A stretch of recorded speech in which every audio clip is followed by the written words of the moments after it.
There we go. Hey everyone. How's it going? Welcome back to another stream.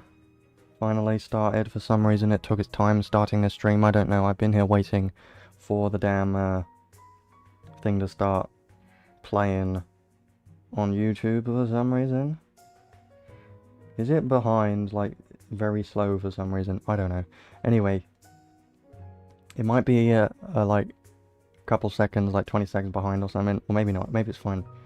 Hey everyone, how's it going? Today, new update, new unit, new fun stuff. Main focus of today, as you know, is going to be talking about the new unit, Demon Lord Karma-Noug, if that's how you pronounce his name. He is one of my favourite design units in this game, by the way. His design is amazing, right? I really like this unit. When I saw him the first time, I really wanted him to be a unit very badly because I just really like dragon type designs. I really like wings and dragons. That's not a fetish, it's just something I'm a fan of because I think they look cool, okay? Don't get it twisted. But we have the insight for the base form of Eliza as well to cover as well. So we do have a bit more to cover today. And there are also a good amount of updates. If you can tell, I'm on the Steam version today, which means I don't plan to do any summons. And when you see that, you're usually like, okay, that must mean this unit isn't that great. You'll be half right on that one. You'll be half right. Even though I like this unit very much, they just kind of messed up his kit in a way that's not what I'm happy with, but we'll talk about that soon. First of all, I want to talk about everything that is in today's update because there is a good amount to cover.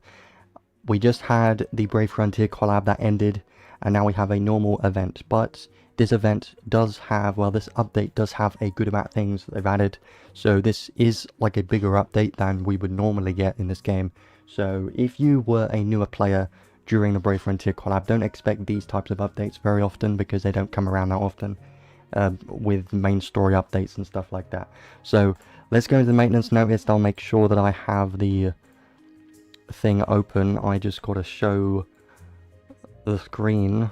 Which button is it? Not that one. I gotta guess. Did I might have not. Window capture. Should I do that one? I'm not prepared today, am I? Yeah, that one. It's that one. There you go. I want to show the maintenance notice, and I also got to put that in front of that. There you go. Here we go. Now we're ready. Let's have a look at everything that's in here, because there are a good amount of things in here. Right. So maintenance, obviously that just happened today. A bit of a longer maintenance, and we've got Demon Lord Karma-Noug. He looks amazing. I really like this unit. He is an amazing design of a unit. And we have another SSR Ark, which is nice to see, another SSR Ark and not a UR Ark, because I would have expected a UR Ark for, you know, a Demon Lord unit like this, like when you get a major unit release like this, which I do consider it to be, because he is a big story unit, at least in the events. I was kind of expecting a UR Ark, but it is nice that it's an SSR. Those are some details on him which we'll have a look at in a moment, so don't need to worry about that yet. And we have the insight for the base form of Eliza. I haven't looked too much at her kit yet. I haven't tried her out yet. I've just had a brief look, and in typical Adis fashion, they decided to make a mage and turn him into a physical damage dealer, a mage hybrid. They do this all the time. I don't know why they do this, but it's annoying because they could just go full in on the unit's magic potential, but no, they're like, screw that, we hate mages, we're gonna make the mage and turn him into a physical damage dealer. They've done that many times. Or they just make him a mage and a hybrid special unit. Those suck. They really do. So I'm not the most excited about this, but I'm hoping that she hits hard enough to be like a viable PvP unit in some way, and maybe she gets enough damage cap to be usable in PvE content, but we're going to be trying that out later on to see exactly what she has, because I haven't looked at her too much yet, so that should be fun. And we've got new story added today, which is always great. I love the new story, always like the story. It's not the most, you know, it's not the best story ever, but I still like doing the story. And when you have like the side content, that's like my favorite thing to do. Beat bosses and fight chests and stuff like that. It's like my favorite thing.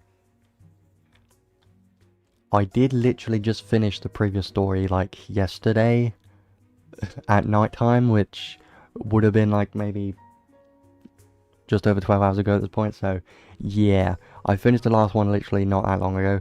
A new event.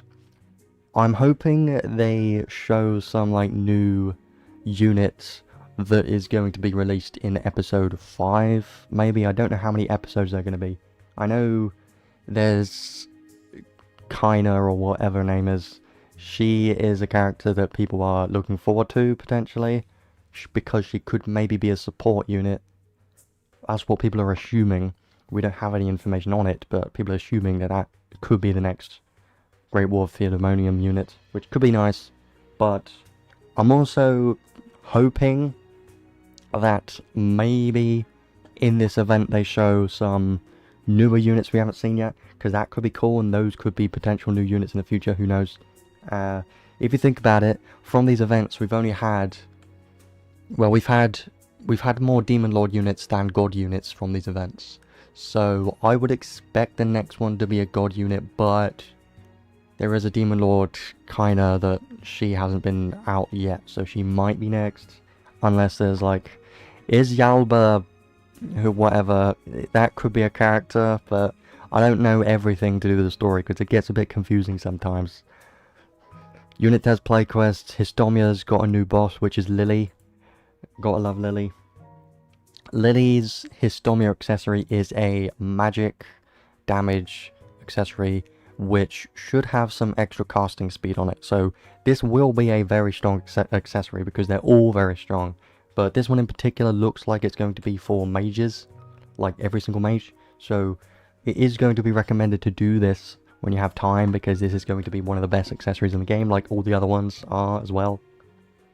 So I'll definitely be starting to farm this over the next week or so, because it's definitely going to be worth getting that for sure. And I've got every single other accessory from this at the moment, so make sure to do that at some point. It is a lot of grinding though, but it's worth doing. Chronicles events, I never really do those. They're only useful for players that haven't done the previous events, haven't done those events before, so they're there if you haven't seen them before. Obviously Gachas updates, new banner, Descent of Heroes unit of course, preferred hero units. We've seen these banners many times in the past. They're not the best because 3,000 paid crystals and a specific Descent of Heroes Festival limited unit they don't have is guaranteed. You can't choose a specific one you want. It's out of these massive selection of units. It would have been better if they actually had a selection of really good units only, and not useless ones like Kyle Pale Flame. Pretty useless. Prefect of Gold Zero. Unfortunately, he's very useless right now, and he's not going to be used anymore. God of Mercy Littleheart, kind of useless. You know, most of these units, but the worst crappy Valant, useless. You know, Ebba, pretty useless. A lot of these, some of these units in here are just kind of bad and outdated, but if you can get one of them, like Shiflog Zeus, could be great. But I just never recommend doing it because it is basically a slot machine, because it's random. But it depends on what you have and you don't have, so it's always up to you if you want to do that. I never do them personally. I'll never recommend them unless you're missing a specific one that you want. Insight unit, so there's this banner again that we had for Lanceville, but now it is for Eliza instead. 5,000 free crystals to get this unit guaranteed. It is not, it's only going to be worth doing if she ends up being usable and, you know, decent enough to be good and worth spending the crystals for, or if you really like the unit, it's up to you. But I do recommend to wait for testing to see exactly what her performance is like before deciding to do this. And we've got another free banner pulls, which seems to be a very common thing that we get all the time now, which is great. You can choose a rate up unit and an arc in this one. If you're missing everything from this, I'll just quickly say Ruto is the most useful one here. All the other units are kind of all outdated at this point and you don't need them. So Ruto's the only useful one. Every other unit in here is kind of, it doesn't matter. Ruto is a meta PvP unit, so he's useful. The other ones don't care. The arcs, all of these can be useful in some way. The best one and most useful ones, though, depends on what you have. Prefects of God is very good. Also, Logzair's got a ruin if you have a shift arc. This one's going to be an amazing one for him specifically. Those are like the two most notable ones. The other ones don't have anything crazy on them, really. The worst ones on here, though, El Giovanna, because this one's the first form of El Giovanna, is quite bad and outdated, doesn't provide that much anymore. And Amaterasu kind of bad as well, so don't get those two unless you're only missing those. Those are the two worst ones from here, probably. Here's something that's great, that we like seeing. Super Descent of Heroes Ticket Catcher. If you don't know what this ticket is, this one guarantees one Descent of Heroes Festival limited unit out of any Descent of Heroes unit in the entire game, by the way, and it's only a Descent of Heroes unit. So you get one for free, and you can also buy some in the shop if you really want to for 300 paid crystals, which is actually worth doing if you're missing a bunch of units, especially some meta units. You can get any Descent of Heroes unit from here, which means you could get units like Judeka, who is one of the most meta PvP units right now, and you could even get Logzair, and even the newest Demon Lord unit, Karma-Noug, you can get him in there too, so you could get really lucky and get some really useful things from here. Spirit Main Sarah, you know, a lot of useful units in here, but it is random, so don't get your hopes up. It is most likely going to be a dupe or something useless, but in my opinion, if you were to spend 300 paid crystals to use the ticket, and then you get a unit you don't have but it's a useless unit, you're still getting 1,000 free crystals back minimum, because you get those crystals from leveling up the unit to 100, so if you get some new units, it's going to be useful. I think it's going to be worth doing, but for new players, this ticket is going to be amazing. For a lot of players, it will be an amazing ticket for sure. And you get one for free, which I'll be using later. If you remember, the last time I used one of these tickets was the most recent Kyle shift. And I got the Kyle from that ticket. I wasn't that happy with it because that unit I didn't care about. But it was still nice to see it because it was a free ticket. I think it was the one I bought in the shop. But anyway, you could get anything from it. So apart from collab units, is pretty good. And some promo updates. Triple daily mission rewards is great. More crystals. Love the crystals. They have actually been providing a lot of crystals recently. Starting in like the Brave Frontier collab, there's been a lot more crystals available than normal, I think. With the video ad rewards and events, they've been giving some compensation crystals and stuff out occasionally as well. There's been a lot more crystals available, so that's nice. And there's also a new story which you can get more from there as well. Multiplayer, Histomia drops increased. Now is the perfect time to grind Histomia, because you get more drops until the 22nd of July. So if you're a newer player or someone that hasn't done these yet, now is the perfect time to start doing it. But if you've literally just started playing, it's not recommended to really focus on these yet, because they can be kind of difficult if you're just starting, because you do need to get at least a somewhat decent build to be able to do this reliably, unless you just run a Tillif support and go into multiplayer and rely on other damage dealers. That could work as long as you're not in a full team of 4 Tillifs, then you should be fine. Hopefully. Yeah.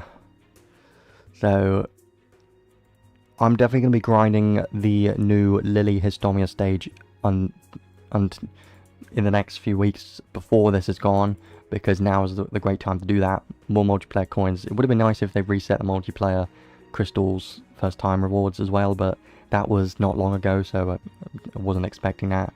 And then some shop updates as well. You can get orb recoveries for free. Gotta love free stuff. Can't complain about it. It is just orb recoveries, but it's fine. And then this is the one that allows you to get Super Descent of Heroes ticket for 300 paid crystals up to 3 times. It's going to be pretty good for a lot of players, but if you're someone like me that has pretty much every single meta Descent of Heroes unit, you don't need to do this at all. But it's pretty cheap for getting a guaranteed Descent of Heroes unit, especially if you're just starting. It's amazing, really good. Value for that ticket is really high, honestly, for most players. It's gonna be great. New skin for Demon Lord Karma-Noug. It looks really good. I love these skins, even though they're just color reskins. I like these skins because this fire one makes him look like a fire dragon. Looks awesome. This one is like a blue ice dragon. Looks really cool as well. This one is not my favorite, but it can still be, looks pretty nice.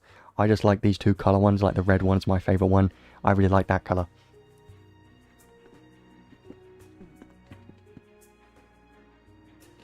Yeah, and here's something else that's very important. Updated Descent of Heroes Festival and Crimson Ore Training Space lineups. This happens every couple of months, like every 3 or 6 months. I think it's every 3 months or something this happens. So now, in the Descent of Heroes Festival pool, so in every future Descent of Heroes banner, these 3 units are going to be available as an off-banner unit that you could potentially get, which is like a 0.000 basically. But it could happen. Getting a Shift Log Zeus from a off-banner could be amazing, because he's still one of the best PvP units available right now, and still very strong in PvE content. He aged very well, honestly. He's been a meta unit for a very long time now, and he's still a meta unit, so if you get him from an off-banner, amazing. He's a great pull still. Amazing unit. The most recent Kyle that some people like, Kyle, sure, if you care about that. I don't, but I know some people do. That's fine. And then Cedriel, who is... he's good, but he's, I would say a bit outdated compared to other unit options that we have available now. We have Shift Ark, and we have Ark. Both are Arks. Kind of funny that the 2 best meta PvE units are named Ark. It's pretty hilarious to me. One has a H, one doesn't. Anyways, Cedriel was a meta unit, was one of the best damage dealers when he came out, but nowadays he's still usable, but I wouldn't recommend pulling for him. But if you get him from an off banner, he is worth building, because I do think he's still pretty decent as a damage dealer. He's definitely viable still, so that's great. Yeah, both forms of Log Zeus being meta for a very long time is it's crazy. This game, Adis really likes Log Zeus, and I don't blame him. Log Zeus is a great unit, and the whole lore behind Log Zeus being the god of ruin, the lord of destruction, all that stuff's pretty cool. And the fact that he's, you know, been meta for so long, even with his base form and now his shift form, is crazy. It's really cool. And also the same units now have their equipments added to the Crimson Ore trading space, so you can get Shift Log Zeus paid equipment now in the Crimson Ore trading space. Highly recommend doing that, because it's an amazing, one of the best accessories. What's up with the layout? Well, it looks like this because I'm on Steam and I'm just doing this to show off the maintenance notice, which I'm almost done, by the way. And then we'll go back to last Cloudia game and start looking at the unit, but we're almost done here. Shift Log Zeus paid equipment, definitely get that for 8,000 Crimson Ore. It's going to be amazing. Family, she's the permanent unit that was most recently added to it. I don't care too much. Kyle and Cedriel again. They're not as useful, but, you know, their equipment's available now. And Godforge Alchemy for Shift Kaine, Leonardo, and Eliza. So, I do want to check out Eliza's paid Godforge staff later on, if I remember, when I showcase her in the site, because that's going to be important.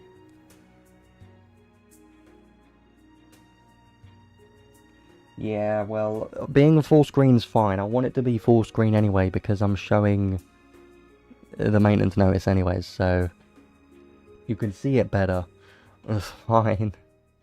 And then some improvements. So basically, this is just a description change. They say that there is no change to the actual effects. So even though there's many more words, like many more words, it is technically the exact same thing. Before it said just strengthen fire magic, but now it says multiple things, which was apparently a thing before anyways. So it's like no different. It's just a description change to make it more clear of exactly what the trait is doing, which is fine for Eliza. That's fine. Right. So that is everything in the maintenance notes that I wanted to cover today. There is a bigger list of updates today, which is nice. And now let's go back to the game, which is right here. There we go. And we will start having a look at the new unit today, which should be pretty fun. I want to have a quick look at the current banners. We have Demon Lord Karma-Noug banners for 3 weeks, so you do have a long time to decide if you want to pull on that unit or not. Obviously that banner, third units. Mem Tolomia, you can skip this one. It's got another week left. I'm going to say don't pull for this unit because she's not that useful. Do I know the numbers? Yes, I know the numbers, and I'll be talking about that after I talk about his kit, probably, because I do want to do it like slowly and not just going straight into DPS numbers without knowing his entire kit. Understand the unit first is going to be more important. Super Descent Heroes ticket right here. I'm going to use that later. That's the only pull that we're doing today, because I'm going to be saving for whatever's coming up, because having to pity Ark was kind of painful, but it was fine. It was fine. Let's start having a look at the new unit now. So let me bring up the hit counts and stuff. Right, so I'm probably going to go over DPS numbers when I talk about his skills. Yeah, because that makes sense, because I've got this. Okay, let's start this off having a look at this new unit. So this unit's design is one of my favorite designs in the game, because I really like dragons, and he just looks like the closest thing to a dragon. It looks really cool. Giant wings. This pixel art sprite, one of my favorite sprites in the game, is really cool. I do really like this. He looks amazing. He's one of the best designed units. But his kit, on the other hand, is questionable. That's what we're going to be covering today. So he's a creature unit because demons are considered creatures in this game. He could have been like a dragon type, but he is a demon lord and not actually a dragon, so yeah. Strength is pretty high, defense pretty high as well. Attribute resistance is okay. Minus 22 thunder because he's an ice damage dealer, by the way. Makes sense. Element resistance, weak to illness. Doesn't have any stun resistance for some reason, but he does have nil to curse, which is nice, because he has a physical damage dealer, so that makes sense. It's going to be nice. Right. That's all the basic stuff. Now let's have a look at his actual skills. So these skills are kind of disappointing to me, honestly. If you have just seen the most recent unit that we had, which was Ark, his skill 2 was insanely good, right? And had like 10 mil DPS and is doing insane numbers. And now we get this unit. And we get this unit, on the other hand, who is, I suppose. Let's start us off with a skill 1 and go over each skill. I'm going to spend a bit of time on this to make sure I cover all these properly, because I've got all the information on all these skills right here. So skill 1, medium area long range ice combo attack that pulls enemies in. So this will pull enemies in, which is useful in some cases, and it's a long range attack. and it's a nice damage attack, so pretty basic attack. It's a long range one. You can probably spam this from any range, I would assume, because it's a long range attack. This one is 7 hits on this skill, which is fine for skill 1, I think, but the downside with most of these skills that you'll be seeing is the fact that this is not very quick. Most of his animations are very slow, and that's what kind of ruins this unit. And if you remember from Ark, his skill 2 being insanely fast, that is what saved the unit and made him a top meta unit for PvE content. Well, on the other hand, we get this unit who has the complete opposite of that and has very slow skills, which very badly hurts this unit and makes him not as good as what he could have been because of these animations. So this one, skill 1 is like, he's going to take a while. The DPS of it could go up to like 6 mil, no, that 3.8 mil DPS on his skill 1 is not going to be very great, so don't expect much from his skill 1. It's only going to be used when you want to pull enemies in, and if you want to stay long range, that's the only time you're going to be using that. Now, his skill 2 is unfortunately not much of an improvement, or arguably worse, really, which kind of sucks, but this one is a wide area ice combo attack that pulls enemies in, which this one also pulls enemies in, like the skill 1, but it is not a long range, it just says it's a wide ice combo attack, right? Yeah, Shift Arcs, the Shark Man skill 3 was kind of a bit slow, but it was good enough, right? It's because it was fast enough to be good, and it was a skill 3, but with this unit it's a different story. His skill 2 is like almost 2 seconds. His skill 2, it takes almost 2 seconds to use it. And it's 12 hits on this skill 2, which is very slow. Taking 2 whole seconds to do 12 hits on a skill 2, that's very bad. It's not very good. And the DPS of this is just only slightly better than his skill 1 DPS, which is about 4.1 mil DPS, which isn't very good, because if you're looking at meta DPS numbers, you're looking at 7 mil DPS or higher, ideally, for, you know, a viable DPS. But he's hitting like 3.8 mil on his skill 1 and 4.15 DPS on his skill 2, so it's not looking great so far for his skill 1 and skill 2. They're not very good, they're too slow, and that hurts the unit very badly. And then we move on to his skill 3, which gets better at least. His skill 3 is an improvement, but it's not the best either. It's like good enough, I suppose. This skill 3 is a medium area ice combo attack. Doesn't really say anything about it. This one, unfortunately, it doesn't have many hit counts. He's only got 18 hits on a skill 3, which isn't that much. It's kind of low for a skill 3. Low hit count skill 3 is bad, but it does have a bit of a faster animation, so that kind of helps. That does help quite a bit, and that can make the DPS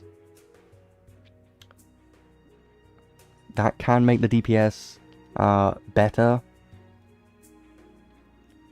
Let me just look at the right one. Yeah, the DPS of a skill 3 is going to be about 6.1 mil, which is acceptable. Skill 2 was 4.46, skill 1 was 3.8, so the skill 3 is at least usable. I would say the skill 3 is best skill for sure and can be usable, but this is after 1 laceration, and we're going to be talking a lot about laceration today, don't you worry. That's going to be a subject for today, and I'm looking forward to covering it, but like, geez, I'll leave that there for the skills. Basically, they are too slow, low hit counts. He's like a low hit count, high damage cap unit, which we've seen before, but the fact is, his skills are not very fast either, so I'm not very hopeful for his actual DPS. I think it's going to be kind of mid, and maybe a little bit below average for a DPS unit. And Ark definitely has the better DPS numbers than this unit, at least what I've seen so far. And it's very hard to compete with Ark and Shift Ark. So yeah, we'll talk about laceration stuff soon because it'll make more sense there. But I'm not going to cover that until we talk about the rest of his kit because it'll make more sense when we go over that later on. But what you should know is that's the DPS numbers after one laceration, which is quite easy to activate. So you're most likely going to be seeing those DPS numbers, 6.1 mil DPS on his skill 3 is what you'll most likely see most of the time. And now let's go over his special, which doesn't say much. It's just a powerful ice combo attack to all enemies. This one is 57 hits. He's not a special damage dealer like Ark, so he's not going to be doing too much on his special, I don't think. Unless he has a lot of special damage caps to make up for it. If he can hit like 1 mil special damage cap, then it will be good enough. But that would still be like half of Ark's special, even if Karma-Noug can get 1 mil damage cap, if that even says something, right? So, but maybe it can be alright, because it hits all enemies, and maybe if he has enough damage cap it could be okay, but there's nothing really crazy about this. So let's move on to his traits, which, if you can tell by this icon right here, guess what it is? Laceration. Nobody's excited. Everyone gets disappointed the moment they hear the word laceration, because you know why? They have not changed how laceration works. And as a mechanic it's fine, but the way that they've done the mechanic is bad. Because the fact that you can basically, the exponential amount of skills that you need to use to activate laceration is way too much. And it basically becomes impossible to activate laceration 3 times in a battle. You're never going to be able to activate it 3 or more, because it's just not possible, because it requires too many skills, like thousands of skills. I don't have the numbers of how many skills you need to use, but I know for sure it takes way too many, and that's the problem with it. Do we know how many skills will it take to activate? I don't know exactly the number of skills, but I know the first laceration is going to be quite easy to activate, and the second one is going to be doable, but it's going to take quite a bit of time to get there. In a short battle it's probably not going to happen, and the third one is basically never going to happen. You're never going to see it ever. So I'll leave that there for laceration, and let's start talking about the trait itself. So when using a skill, give target enemy laceration count. When laceration count is high enough, it activates laceration. We know how this works. Basically, you stack laceration on the enemy by using skills. For each skill you use, it stacks laceration, and then when it reaches the maximum amount, it uses the stacks to do a certain amount of damage, goes back to 0, and then makes it even more difficult to activate it the next time by an exponential number, which is why it sucks. But that's how it works basically. It cuts HP by 15% of the enemy's max HP, but it has a damage cap of 30 mil, which is why it's also bad. When laceration activates from this unit's attack, give this unit the trample buff. So here is the first issue. Third one will take about 36 skills. I don't know. Well, you know, wait a minute. The fact that it takes like 2 seconds, 2.1 seconds or however long to use a skill 3 means if you got to use 36 skills, it's like 36 times 2.16 is 77 seconds.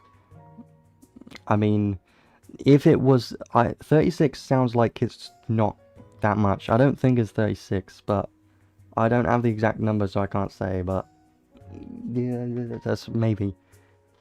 I don't think that's how that's gonna be, but anyway. Trample buff. This is an issue. You know why? Because you get the trample buff for a limited amount of time, 40 seconds I believe. I think it's a 40-second buff, right? Trample buff, very important. We'll see what it does in a moment. I'm just explaining why I think this is a bad thing. You only get the trample buff when you activate laceration. And this buff is not permanent, it's only a 40-second buff. You see the issue here? Yes, it'll be fine the first time, because activating laceration will be very easy the first time.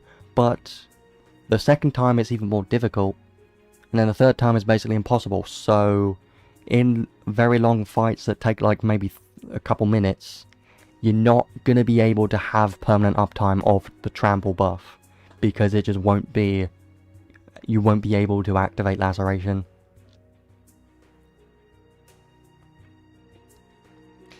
"36 times, well damn, that makes sense. 108 skills, yeah, that's never gonna happen." Yeah, that you see why it's so bad. You see why laceration is bad for a damage dealer like this. It was fine for Arch being Labref because she was a support unit and a sub DPS support unit. It was fine, but for a DPS unit that relies on laceration to deal damage and have a buff that's tied to laceration, and making it impossible, literally impossible in like every single fight to activate laceration 3 times. Stupid. Let me go back to the calculator then. 108 skills, 108 times 2 seconds is already 216 seconds, which will be divided by 60 to be 3.6 minutes. So let's just say over 3 minutes, right? So yeah, it's not possible to activate laceration 3 times in a 3-minute battle. If that doesn't say something, I don't know what will, and that is assuming you're spamming your skill the entire time throughout the entire battle. Your skill 3, by the way. So, yes. That basically means you cannot activate laceration 3 times in a Battlegraph Simulator boss. It's impossible. Not possible. I hope you get the idea, but basically 2 times is the maximum that you're going to get in a normal battle. Once, normally, 2 in a longer battle, 3 not possible. That's how it's going to work. Let's continue now. What does this trample buff do? When you're equipped with only 1 weapon, boost damage cap to bosses based on times that laceration is activated. This is a separate thing. It doesn't say what the buff is doing yet. It says it at the end. This is a separate effect that increases his own damage cap to bosses based on the amount of times that laceration is activated. So you remember what I just said, right? The fact that it's going to take over 3 minutes, maybe even 4 minutes of continuous skill 3 spam in a battle to activate laceration 3 times. Well, look at this. So if the first time you activate laceration, you get 50,000 damage cap. The second time you activate it, you get another 50,000 damage cap. And then, the third time you activate it, you get 200,000 damage cap. Why? Kind of makes sense why they gave him 200k cap on a third count. Yeah, but it's dumb. I hate you. I'm really frustrated more than I should be because I like this unit design a lot. And I hate this... I hate how they've done laceration this way, and they make a kit like this that has a plus 200,000 damage cap that is basically impossible to get. Not possible. In 99% of battles, this 200,000 damage cap is not going to happen ever in your life. And that is why I'm not happy about it, and why it is just makes me annoyed, because I know Adis has addressed the whole laceration not being able to be inactivated enough and stuff, but then they make this unit's kit that needs 3 lacerations, which takes like over 3 minutes of continuous skill spam, which is impossible in a Battlegraph Simulator boss, by the way, just to get 200,000 more damage cap. I don't like it. Nobody's gonna like it, because you're never gonna see it. It's like a part of his kit that doesn't matter. It would have been nice if it stopped at 2, that would have been fine, because 2 lacerations is doable, 3 not doable, really not doable in 99% of content in the game. Think about it. What is the, most endgame content that you do? How long does it take? Well, think about it. Battleground Simulator, 3 minutes or less. Raid bosses, I believe that is 1.5 minutes or less, isn't it? Well, it's 1.5 minutes, I think, or 3 minutes. I think it's 1.5 minutes per team. Time trials, you're not going to be fighting a boss for more than like a minute in a time trial, and we don't have time trials. We haven't had them for a while. So, is there any end game content in the entire game where you can get this third laceration activation? The simple answer is no. There is not any content in the entire game that you can activate laceration 3 times without trying to do it on purpose. So, yeah, if here's what I think they should have done, and with laceration is, I think it requiring more skills to activate it each time is alright. It's just the way that they've done it is terrible. What they should have done is make it take like maybe just a few more skills, like maybe 2 or 3 more skills or something. Like, let's say it were to take like maybe 8 skills to activate it the first time, and then maybe the next time it'll take 10 skills instead. Like, something like that would be acceptable in my opinion. But the fact that it takes like 1,000,000 times more is why it's a stupid mechanic that they need to change, and why this unit's kit makes absolutely no sense, because it's impossible in like every single content in the game to even activate the laceration the 3rd time. That's why I'm so frustrated in this unit's kit, because it's such a bad design. It's such a terrible design, and I'm not being a negative Nancy. I just want to point it out and state the facts that this is dumb. Because it is. And I'm not hating on this unit because I love this unit. I just wish Adis would, you know, do this better. That's why I'm saying this. I just am disappointed with why they did it this way. I don't like it. And nobody's going to like this for the 200k cap that you can never get in your life. It's stupid. But I'm going to stop talking about that now. Let's continue with the rest of this trait one. Otherwise, I'll be talking about laceration and be frustrated for the entire stream. But I don't want to do that, because that would ruin everything for everyone. I just at least wanted to talk about it a little bit. So, trample buff. What does the trample buff do? So if you remember the trample buff, you get the trample buff every single time you activate laceration. And this buff lasts, I think, 40 seconds. And this buff gives you 150% health, HP buff, and 100% strength. Most important thing though, and the issue with this, when equipped with one weapon you get 180,000 damage cap. Now you may be wondering, why is this an issue? Well, let me tell you something, right? Add the numbers. If you're thinking of Battleground Simulator that lasts 3 minutes, right? You don't get the buff at the start of the battle.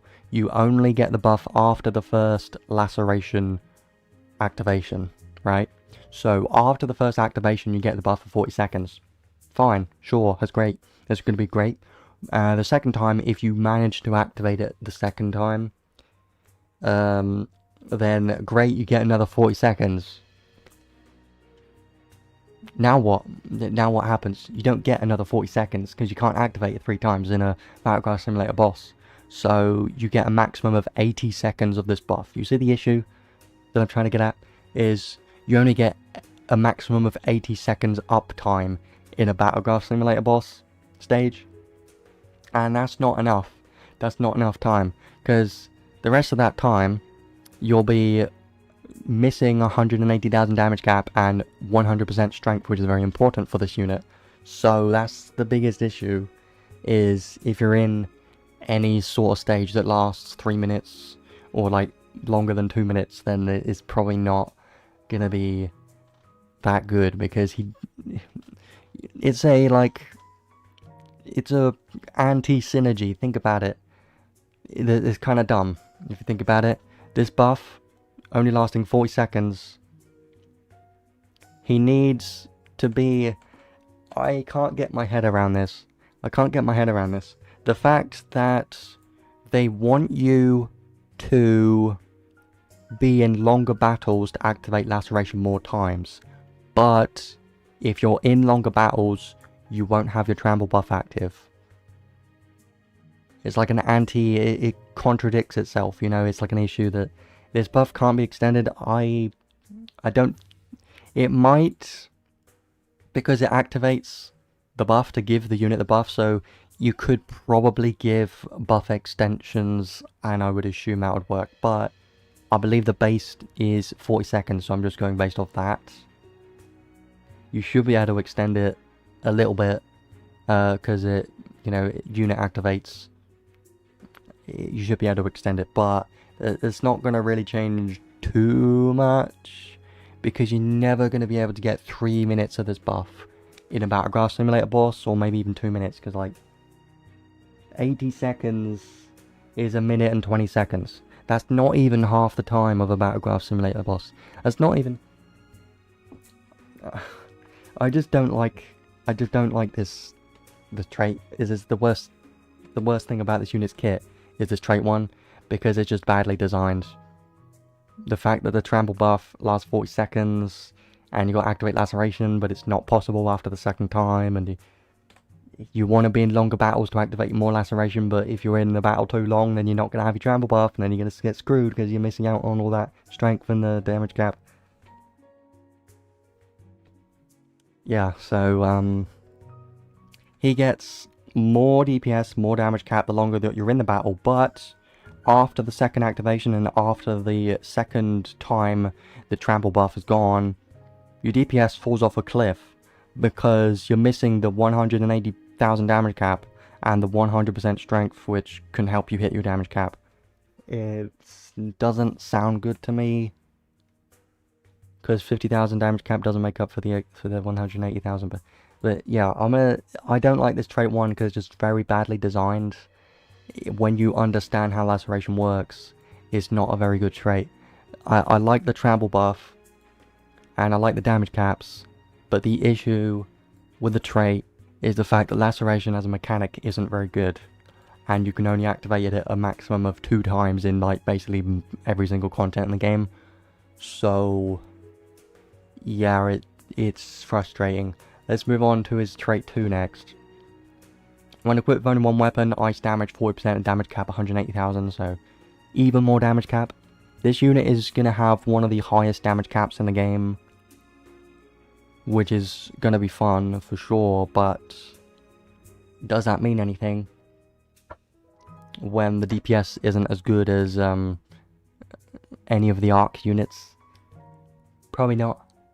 I mean, seeing big numbers is fun and all, but you have to be able to reach it, and reaching that is going to be difficult and basically impossible, so his max potential is basically never going to be reached. Boss wave start, so he is going to be more of a boss killing unit, so he is a PvE unit, focused unit, and not really, I don't think he's going to work in PvP at all really, because he's got a lot tied bosses. Boss wave start, restore 1 SCT stock for all of your skills. Damage taken from bosses minus 40%, and you won't flinch from physical attacks, which is very useful for sure. It's great. When only weapon equipped is 1 claw, has to be an ice claw. Critical rate plus 12%, and critical damage cap plus 80,000.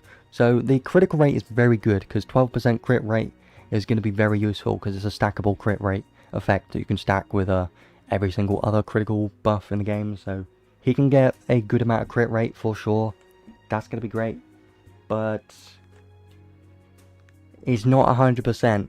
And you may be thinking, well, why am I saying that? Well, we have certain units that have 100% crit rate in the kit, like Ascended Roland has a 100% crit rate buff, and Ark has a buff that gives his special 100% crit rate. So yeah, but it's still very nice to have 12% more crit rate. Is very useful for sure. And when critically skill attacking, chance to restore SCT by 1 second for the skill that you used can be quite useful for some SCT regen, but it's not going to be that much, I would assume. It depends on the chance. If it's a high chance, then it could be very good for SCT, but it's probably not going to be that high.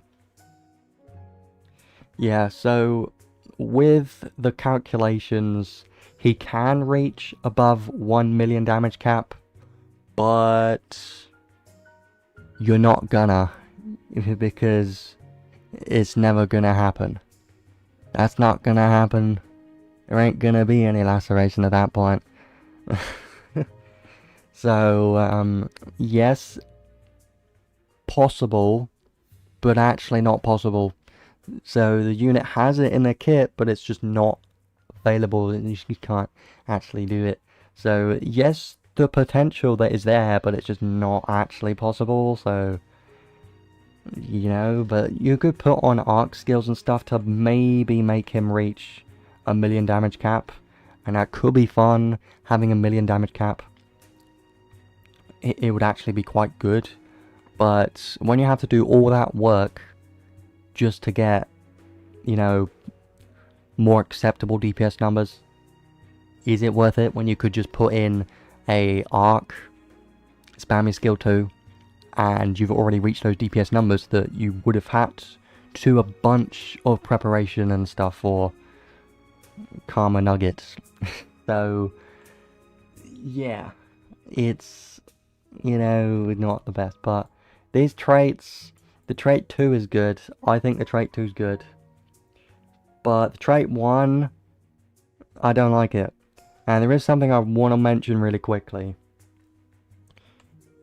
Do you remember the last Theodemonian event? Do you remember the fact that we fought Karma-Noug in one of the event stages? Do you remember what his kit was in that event stage that we fought him? Because I do. And you know what it was? That enemy, Karma-Noug, had freeze and exsanguinate the enemy. But when we get the actual unit, they give us laceration. I am insulted by this. Why did they give the enemy Karma-Noug that we fought in the event freeze and exsanguinate debuffs, but not give it in his actual kits, and they decide to give the stupid laceration? Why? I don't know. But they literally had the source right there. They had all the, you know, they had everything that they could have done to make this unit good, and then they decided, no, we're not going to do that. We're going to put on laceration because why not? I don't know why. It's like, why did they give the event boss Karma-Noug a freeze ailment, and then when we get the unit he can't freeze? Explain that to me, Aders. I know it's just an enemy and it's not the actual unit, but why get people's hopes up expecting freeze and exsanguinate and ailments, and then give us laceration, which is disappointing. Like, it's getting all that hopes up and then just destroying it. But let's go have a look at the rest of this unit kit now, because it should get better from here, which it will. So he has a charisma, which is great. He is like the he's considered the mad Demon Lord because he went crazy with whatever, you know, the ether and stuff, the soul and whatever. He basically went mad and lost his mind, and that's why he's called the Mad Demon Lord.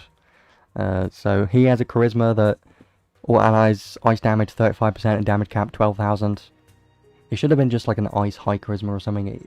It's a good charisma, but do we have that many ice damage dealers for PvE content? Not really. Well, yeah, I'm super annoyed with this unit's kit. Because I wanted this unit to be good, because I really like his design. I love this unit design. But then they give him laceration, and then they make this unit feel like crap. And it makes me annoyed. I'm gonna be frustrated, and I'm gonna point it out because I like this unit. But they just crap on this unit, and I'm not happy with it.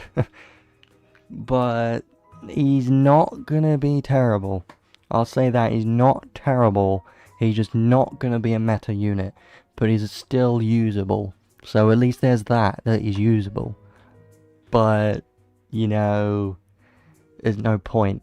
His usefulness is like a 0 right now. His usefulness is the charisma helps. his usefulness up a little bit. That makes him a bit more useful. But that's about it. So, passive skills, HP up 2 for some reason, and not HP up max. I don't know why. Just randomly give the unit HP up 2, whatever. Attack up max, Fighting Spirit 4, and max all stat up. We're seeing all stat up on a lot more units now. Especially the Demon Lord units. They seem to be all getting this, which is nice. Because it is a very good skill. Divinity Buster. Okay. Makes sense because he's a Demon Lord unit. It would have been nice that if he had like a God Slayer effect. I mean a Boss Slayer, because he is a boss killing type unit. But Divinity Buster is also pretty good. Auto EX Braves, very nice. Yeah, nothing's going to be worse than that last Baland that we had. It was terrible. Auto Critical, Auto Haste. He doesn't have any critical skills, but he does have Auto Haste. So you're going to need to give him like critical up 1, 2, and 3.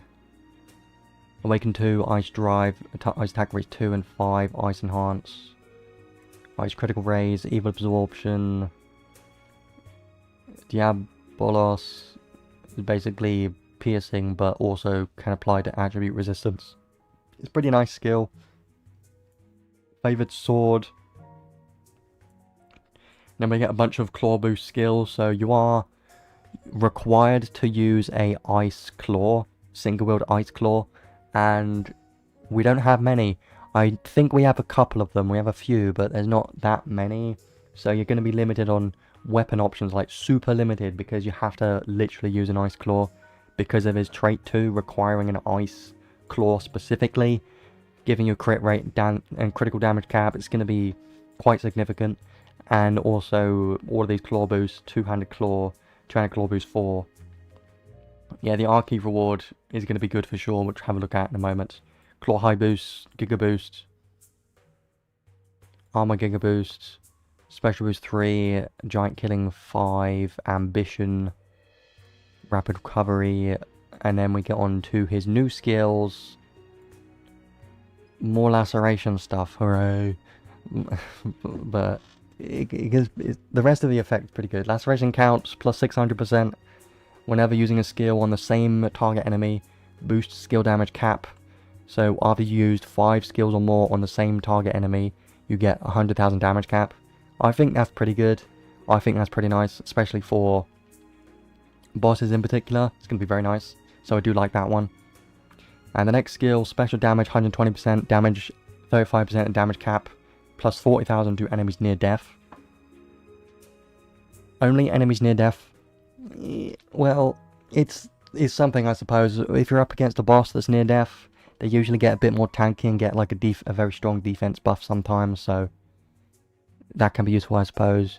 And you gradually boost strength over time, a maximum of 100% strength at 60 seconds or more. Pretty useful for the strength, I think. But again, that's another effect that wants you to be in the battle for longer than 60 seconds.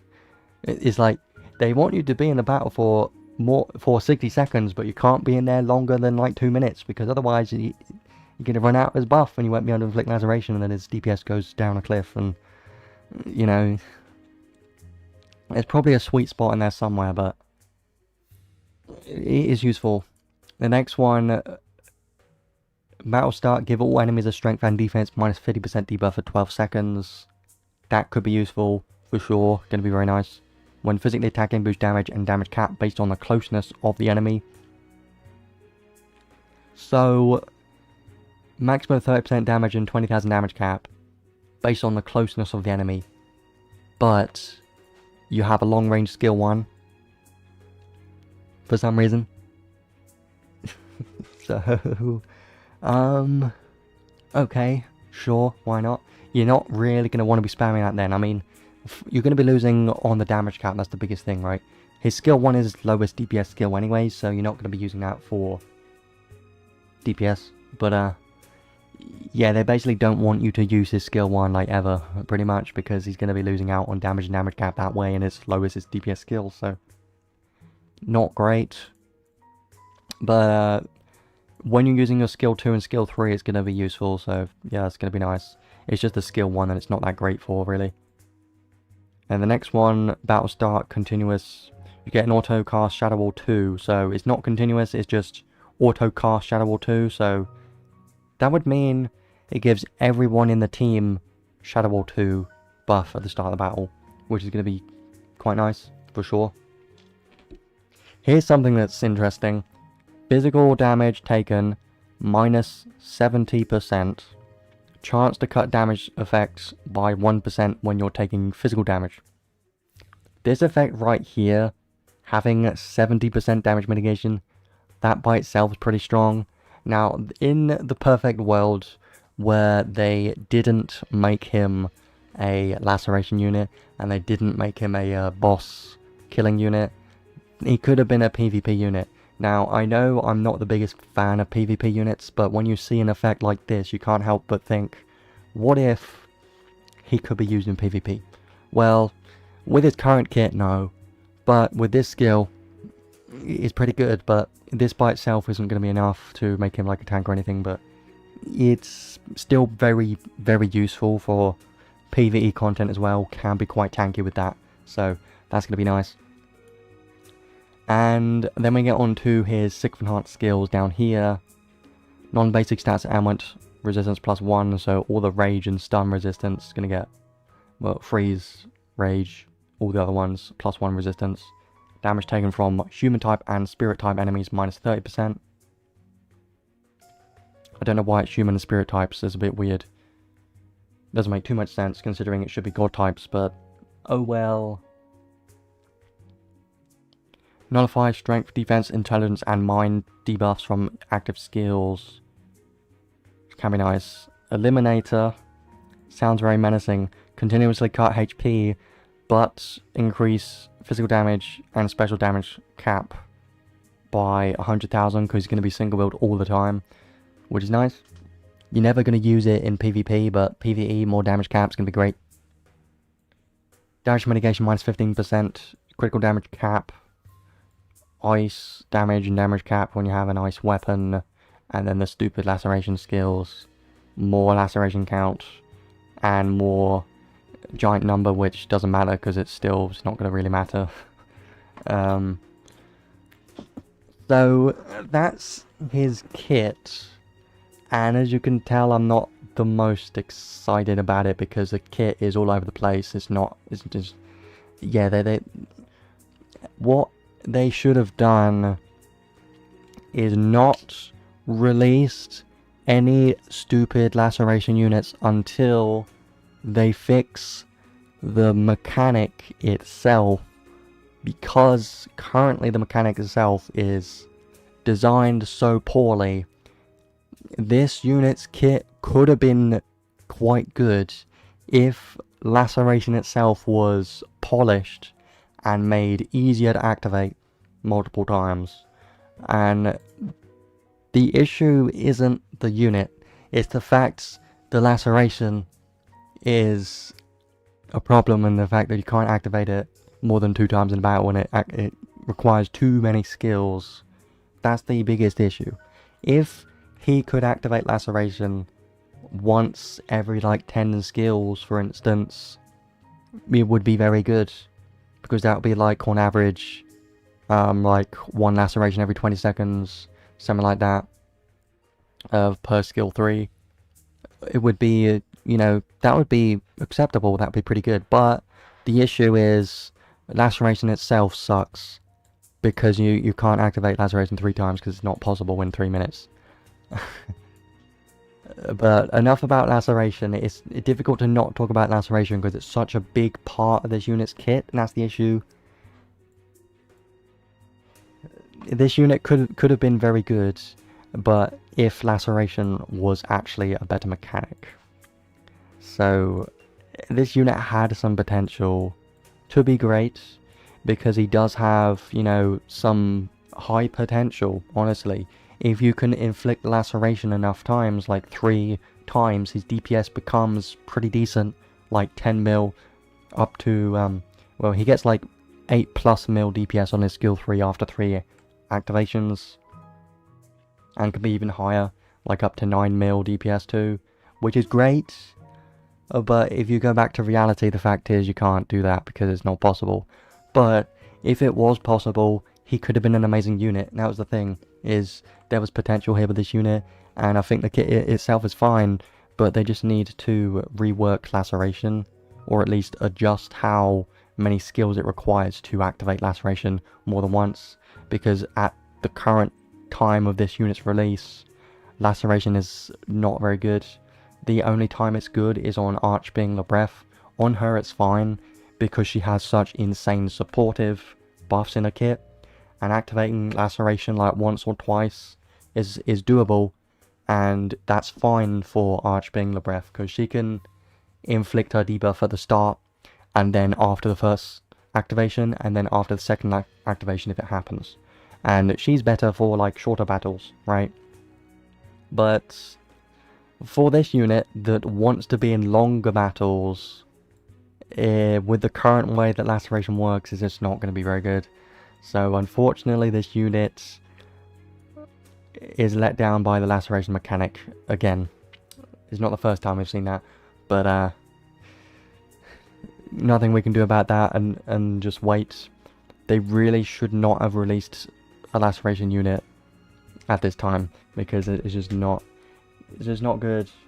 It's really not good. But I'll leave it there for Laceration. I think this unit is a cool unit. I like this design. He's a very amazing unit design.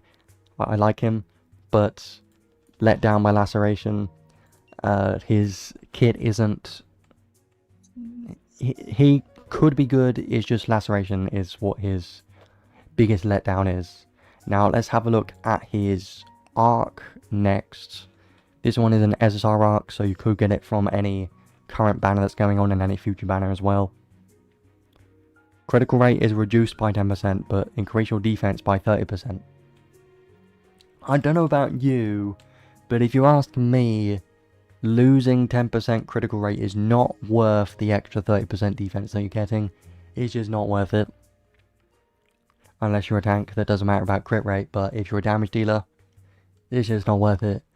Really, because it's just defense. But light damage taken minus 20%. One unit has a demonic type.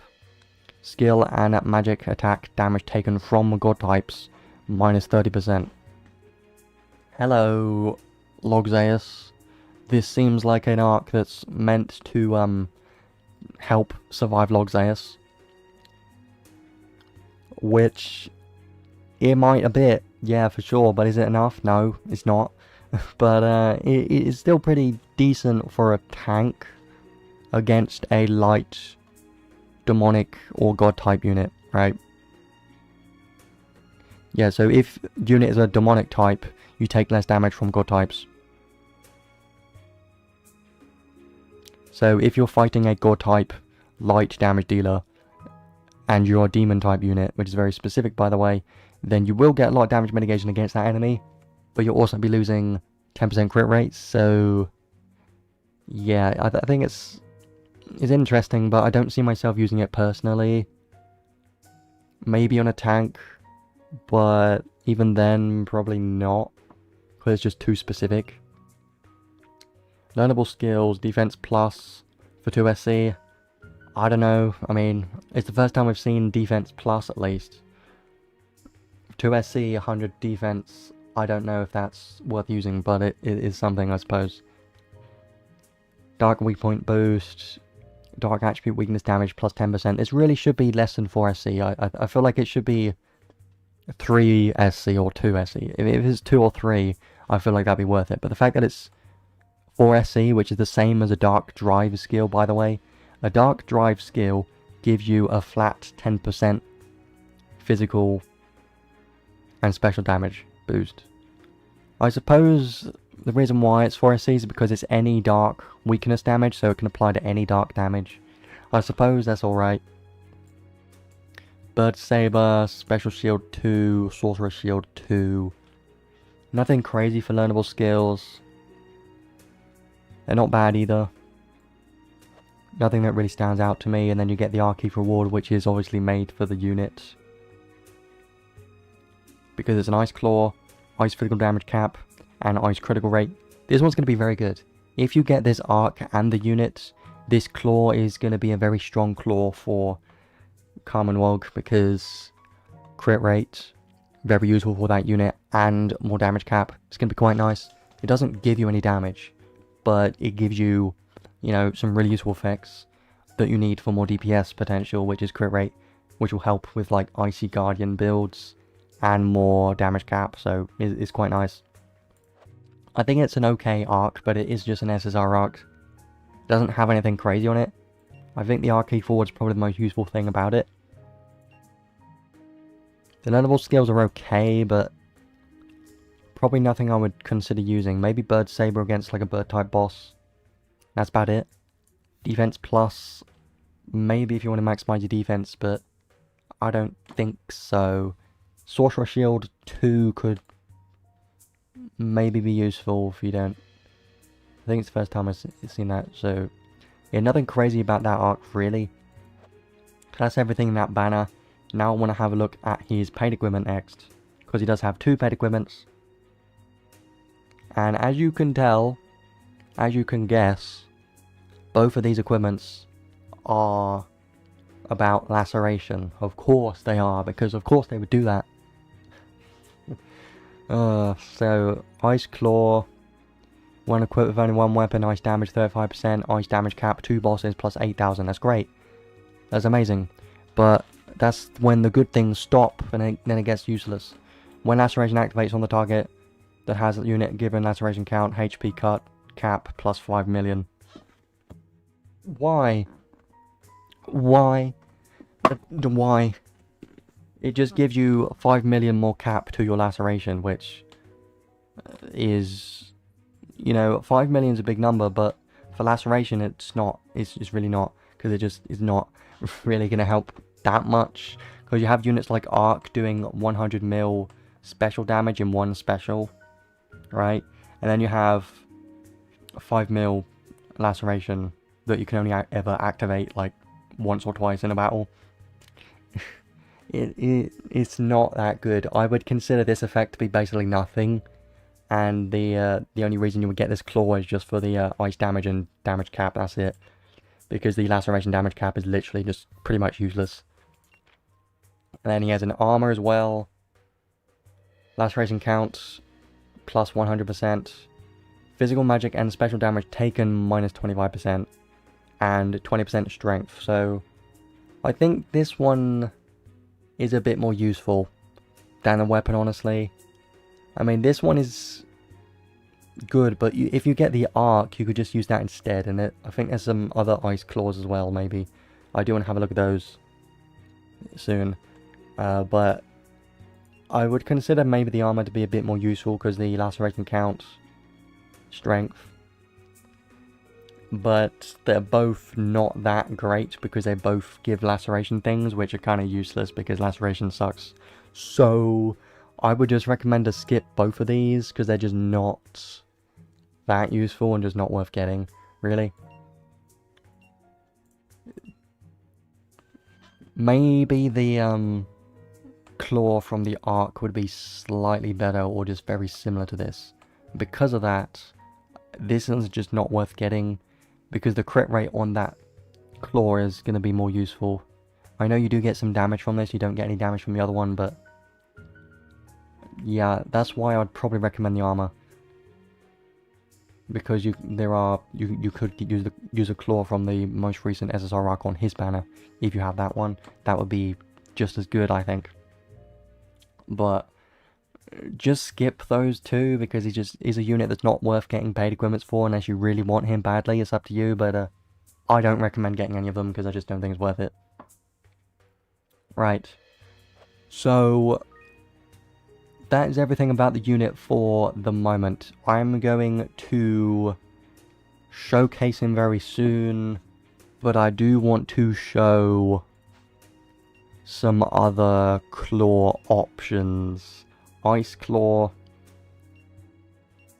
terrible. That one's okay, because it gives crit rate. And then that one's good enough, maybe. Not really. Not really. There's probably one that I don't have yet. I think there's one I don't have yet, isn't there? Like, because it can't just be those three. I know there's more than that. There has to be more than that. I know there's more than that somewhere.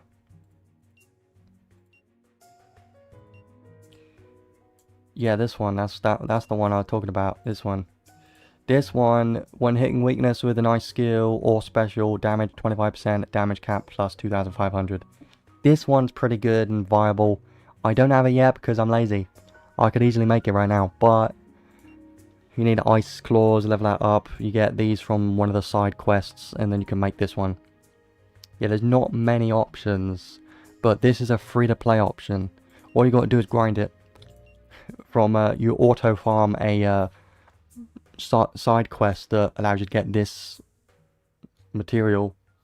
That's all you need to do, and then you need to create it and level it up, and then you can use this one. This one's going to be the best free-to-play option. It's pretty good, but you do have to hit weakness. If you don't hit weakness, you're getting nothing out from it, so only use it if you know you're going into a battle where you can guarantee you hit weakness. It's not bad though. I think it's a pretty good one and probably the one I would use.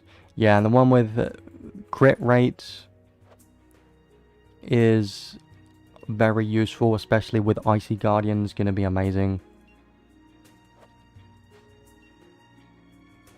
That one gives 3% crit rate, which isn't too much. I would consider his best free-to-play option for a weapon would be this one, which is funny. This one's going to be his best free-to-play option, for sure.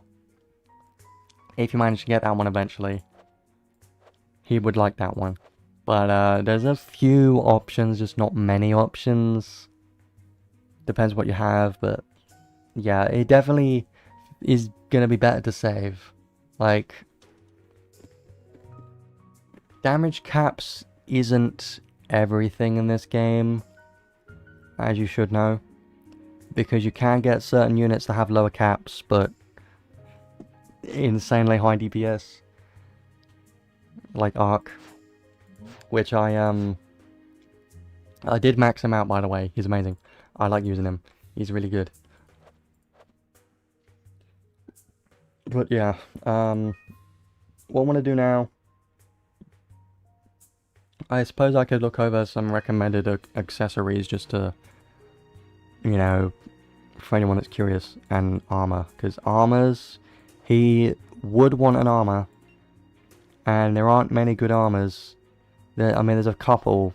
There's like these three that are somewhat usable, but there's not many strong armors. You could give him clothes instead if you want. I know he has armor mega boost or something, but that only gives defense and mitigation, so you're not losing out on damage, just mitigation. So if you want more damage out of him, you could just give him a clothes instead, like the Bravery Raiments clothes, or any clothes that you have for single build units. There's a few of those. You could also for accessories, you're looking for like anything for ice damage. You know, his best accessory is a Histomia accessory right here. This one is amazing for him. Gives him crit rate and ice damage. This is the best accessory for Karma-Noug. He would love this one. So if you really like him and you want to maximize his potential, then I highly recommend to get this if you haven't gotten it yet, because it's going to be his best accessory for the crit rate and ice damage. It's going to be very strong. And then just anything else for his skill damage probably is what you should be looking for. Anything with skill damage, maybe some damage cap, but it's probably better to go for damage, ice damage, you know, that kind of thing. So crit rate even more. You could try and maximize your crit rate by having this and the you know, Histomia accessories as well, to try and maximize your crit rate to have as much as possible, and then put on Icy Guardian. That could be fun, and it's probably going to be your best build, honestly, is just use him against ice weak enemies and stack all the crit rate on that you can possible and give him Icy Guardian. And it could be pretty good, as long as you're not using Icy Guardian on someone else, because if you plan to use it on someone else, then, you know what, other arc would you give him, really? Because Ice Guardian is going to be his best one, for sure, because he's an ice damage dealer. I suppose anything for damage caps, but yeah.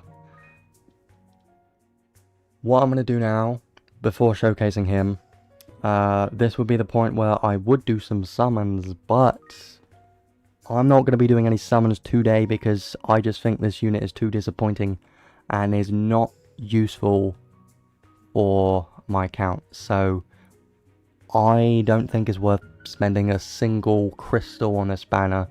Adis would have to give me crystals just to give me the unit. I'm not even going to accept this unit for free. Well, I would, but I don't even want to spend a single crystal for this unit because I just don't think it's worth it. Where would I use him if I did have him? I don't know. That's the issue. If I had him, where would he be the most viable instead of other unit options that I already have? Nowhere, basically. Or just raid bosses and that's it. I don't care enough about raid bosses to just get a unit just for that.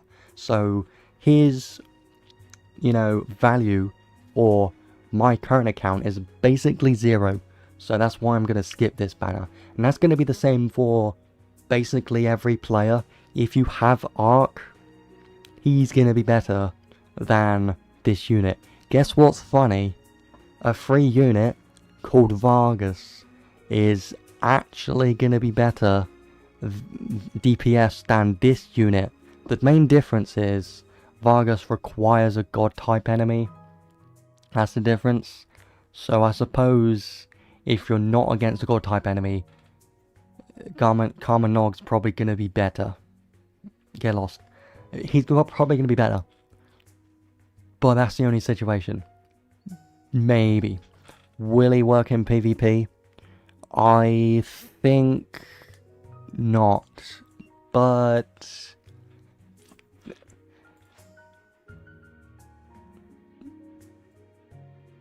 it's because he got a lot tied to laceration and bosses.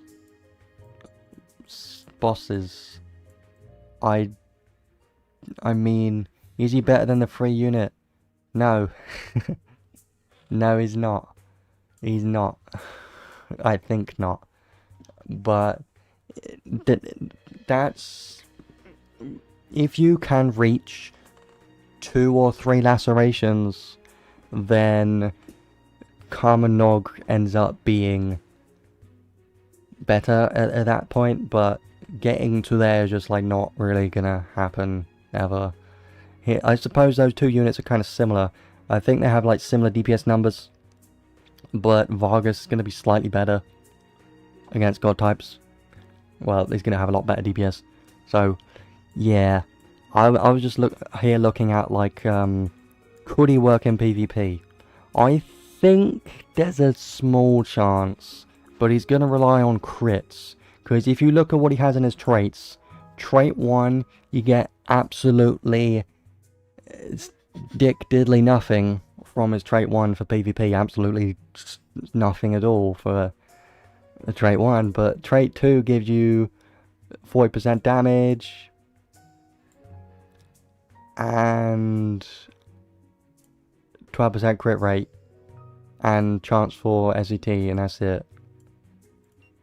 And then obviously he's got charisma. You could try a full ice team with Amelia and him for his charisma and Chiflonado. You could try to make a full ice team with him and probably gonna work somewhat. But the issue is we have other options that I would just rather use instead of this unit, right? So if you can get his skill 1 to do decent damage, then maybe. Let me just have a quick look, and then we'll move on. I'll do a ticket and stuff. He does get some damage that could be, but I don't think he has enough damage for PvP. This is useful. This is going to be very useful for PvP. Strength and defense debuff for 12 seconds for PvP is going to be very useful. But is that by itself enough to be useful in PvP? Sometimes, yes it is. but I'm not sure. Shadow Wall should be less light damage taken. You know, he might be okay in PvP. You know, he might be okay there. I think he needs to be a full build. It depends on his base skill damage modifiers. If it turns out that his damage modifiers on all of his skills are very high, then at a max build, this unit could have some potential for PvP. But I'm not going to get my hopes up for it, because he is more of a PvE focused unit with laceration and some boss skills, so he is missing quite a bit in his kit, and he's got a lot of damage cap, so I wouldn't expect him to do much in PvP, but he could pull enemies in, be a long range skill 1 unit, just only use skill 1 and be a long range unit. Maybe, possible, maybe, but here's an issue. This right here is only physical damage. He doesn't have any magic damage mitigation in his kit. He doesn't have a single continuous high protection or high magic barrier effect in his kit. So because of that, he's going to get one tapped by Amelia very easily. And he's missing out on his trample buff, which gives health and strength, because he can't do that in PvP. Because you could technically inflict laceration in PvP, but it's just not gonna ever happen. So yeah, I don't have my hopes up for it. Let's use some tickets, I suppose, while we're here. I am actually missing 2 SSR Arks now. I might as well use a couple tickets, just because why not? And then I will move on to the showcase for the unit, and then I will look at the insight unit afterwards.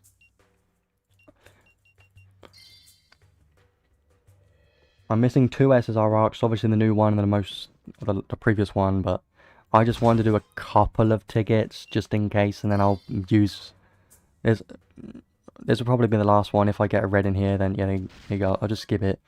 I won't do any more pulls after that. It's obviously a dupe because I've got majority. Oh, if not,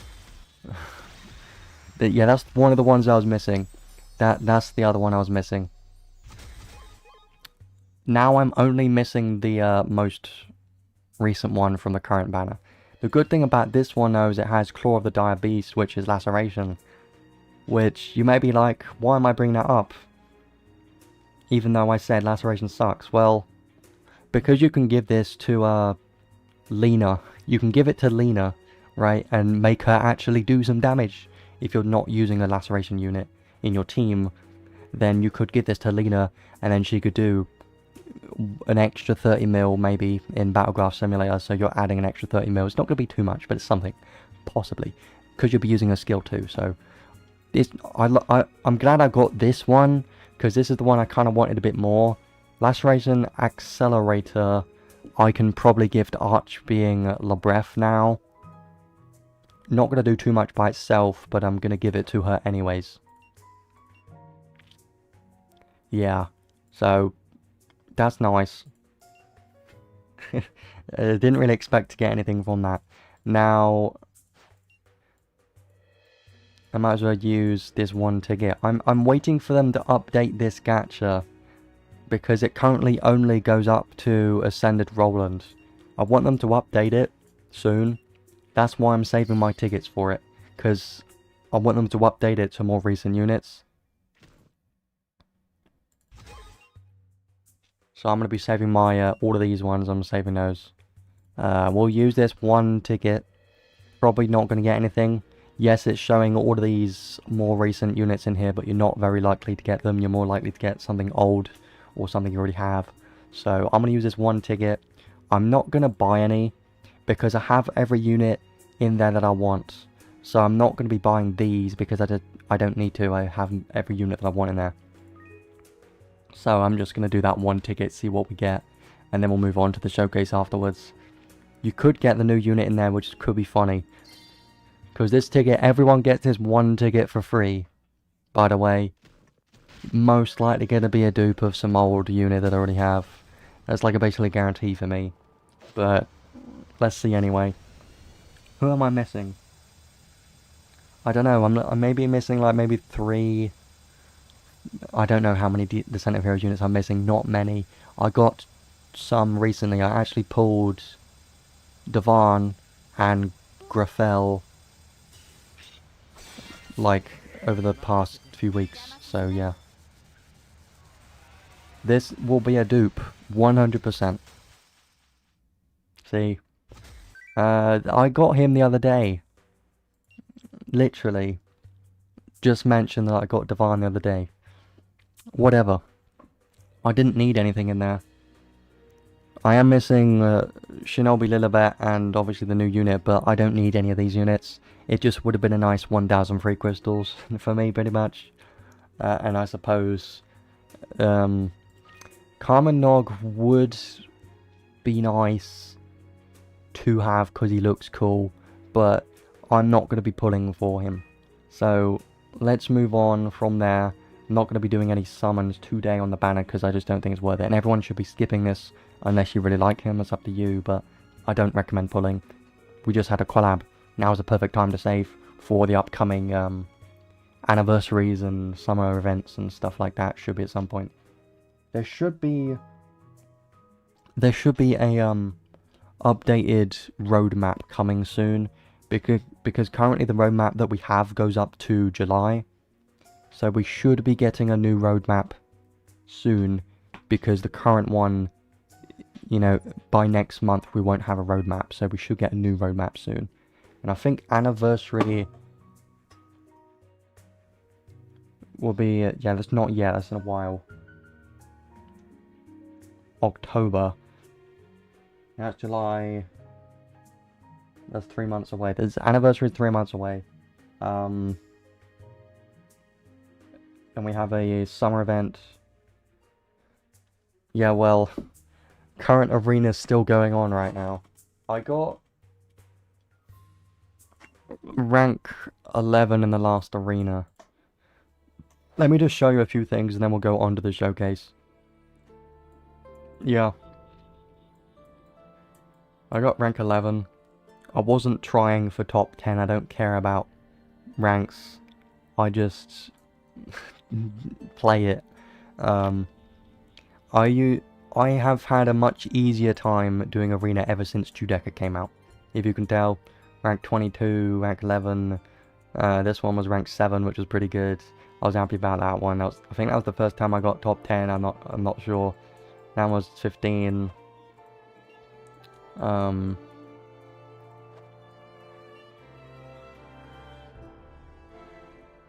that was probably before Judecca came out. So, ever since Judecca came out, I've been in like the top 30. Which is funny. Very funny. Unit damage rankings is what I wanted to show you. Yeah, I lose like maybe 1 or 2 attacks every season now. What's the consensus of the unit? The unit kind of mid, not very good. Insight Eliza, we're going to be going over her very soon, but I do want to showcase Karma-Noug first. Damage rankings, I wanted to show this off because this just happened recently. Stupid damage ranking of Tillith, by the way. Why? This was dumb. I didn't try because I didn't want to because I was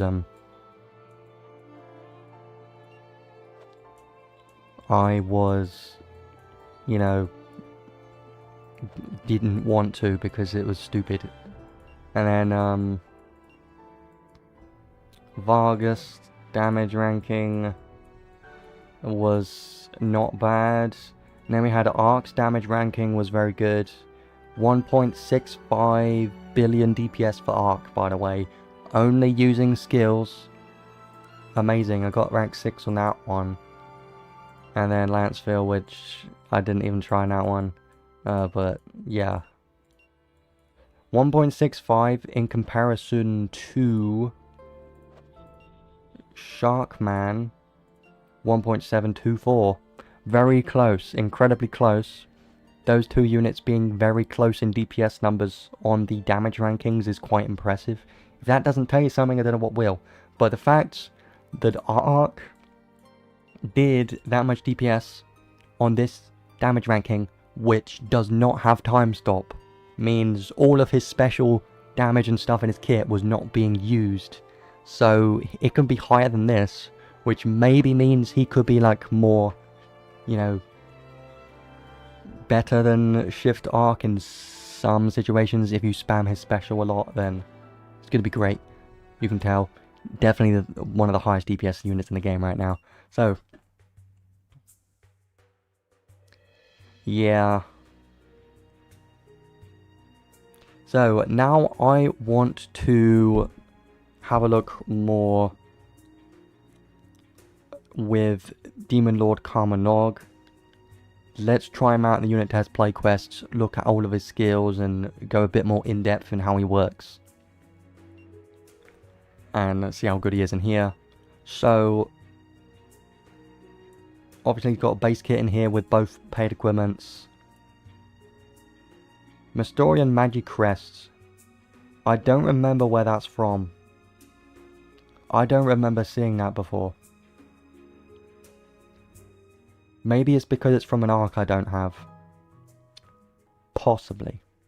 I don't remember where that's from. Because I haven't seen it. Probably because I don't have it. Yeah. I forget things that I don't have, if you know that. Anyway, let's start this off. Let's try him out a couple times. And start explaining how he works exactly. And his performance and everything.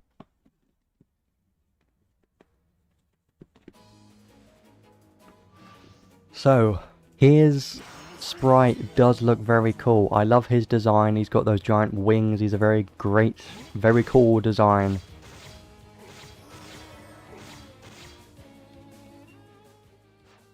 $9,000 strength is alright, but he does get more strength when he inflicts laceration. 100 light resistance. That's hilarious. That's so funny. You know why they did that? Because Shift logs S. Wow! I'm freaking out when they did that. They know that we're using Shift logs S for every single boss fight, so like, screw you players. Take 100 ice light resistance. That's hilarious. That's so great. They're going to force us to not use logs S. Well, I'm probably just going to be using Ark with Trishula or something. Anyway, let's go back to this. From the world map, that would explain it because I haven't done everything yet. Okay. So, normal attack is very slow, by the way. It's quite slow. Now, his skills, prepare to be disappointed, because these skills are very slow, and I said that earlier. The skill one is okay. It seems like it...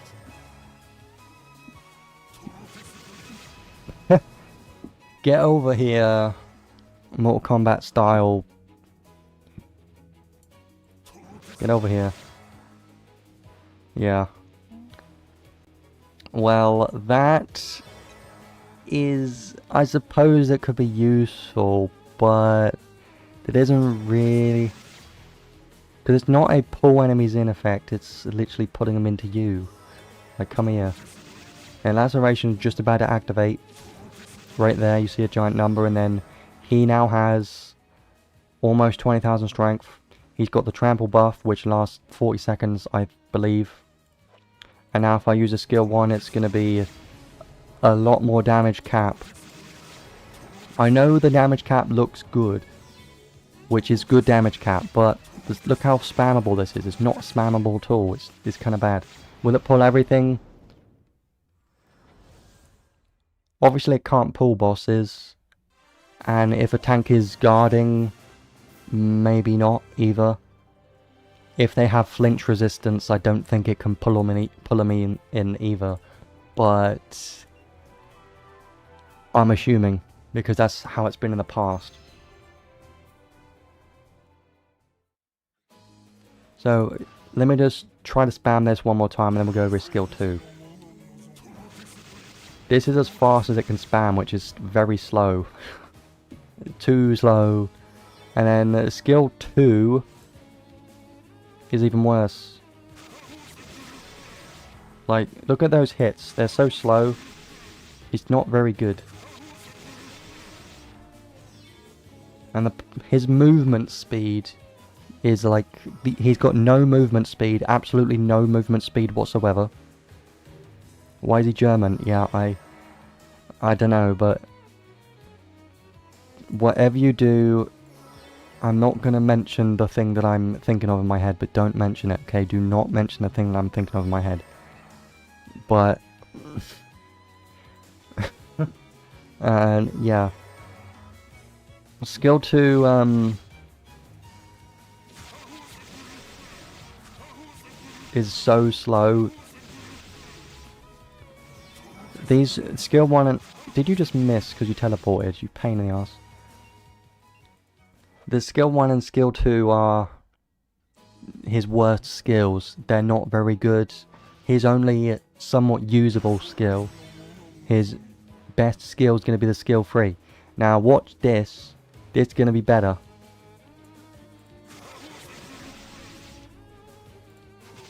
This is a lot better. It's a lot faster. That is what I like to see, at least.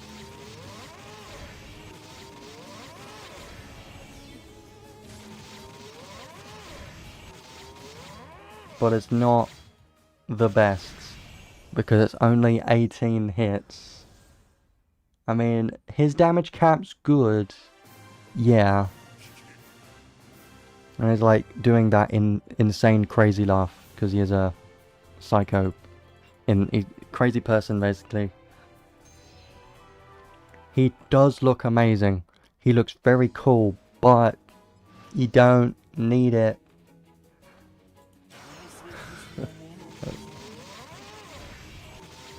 And he is hitting damage cap from all of these hits, which is good. I want to get his buff and then use the special. This special lasts a long time, by the way. It's way too long. And kind of bad, honestly.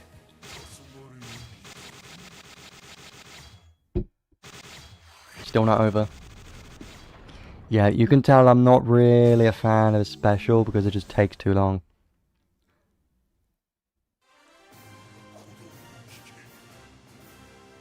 Yeah. I never pull a unit just for looks anymore because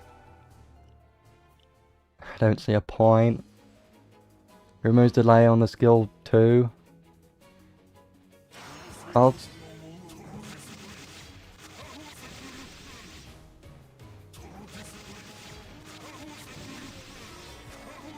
I mean...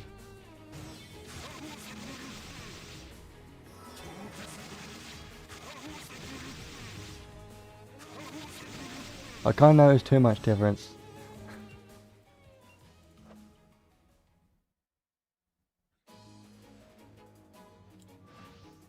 But still it's not very good because the skill 3 is going to be his best one.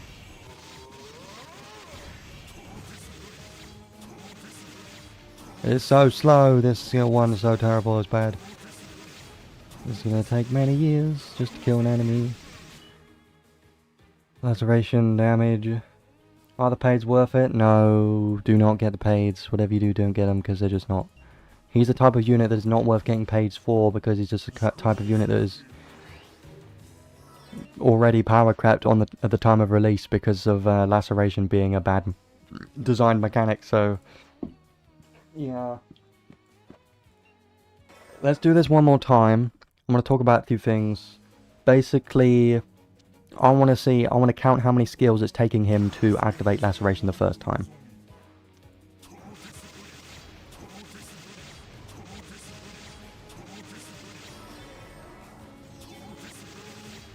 So that's 6 skills to activate laceration once. Doesn't matter what skill you use, it's always going to be the same amount of skills, so you've got to use 6 skills to activate it once, which is good. I like that, that's pretty easy to get. But how do you activate it a second time? Well, let me show you something. Let me wait for this buff to wear off. Because I don't want the damage cap, I want to do less damage so I can do more skills. I'm going to try to fit in 6 more skills. Or at least how many skills I can, just to show you how much of this bar it's going to be filling for the second time I do it. So, 1, 2, 3, 4, 5, 6. I just did 6, and look how much it went up. You see why this is bad? This much? I really want to scream, but it took 6 to activate it the first time. Second time, I do the same amount of skills and it's only that much of the bar full. 6, 8, 9, 10, 10 skills and it's not even halfway done for the second time. So like you're gonna be able to activate it the first time very easily after 6 skills. Second time, you're probably not gonna ever see that one either. Especially in shorter battles, you're never gonna see the second laceration activation because it's just not gonna happen. Laceration activation. I don't know why I like saying. Anyways, I think I showed everything I wanted to with this unit.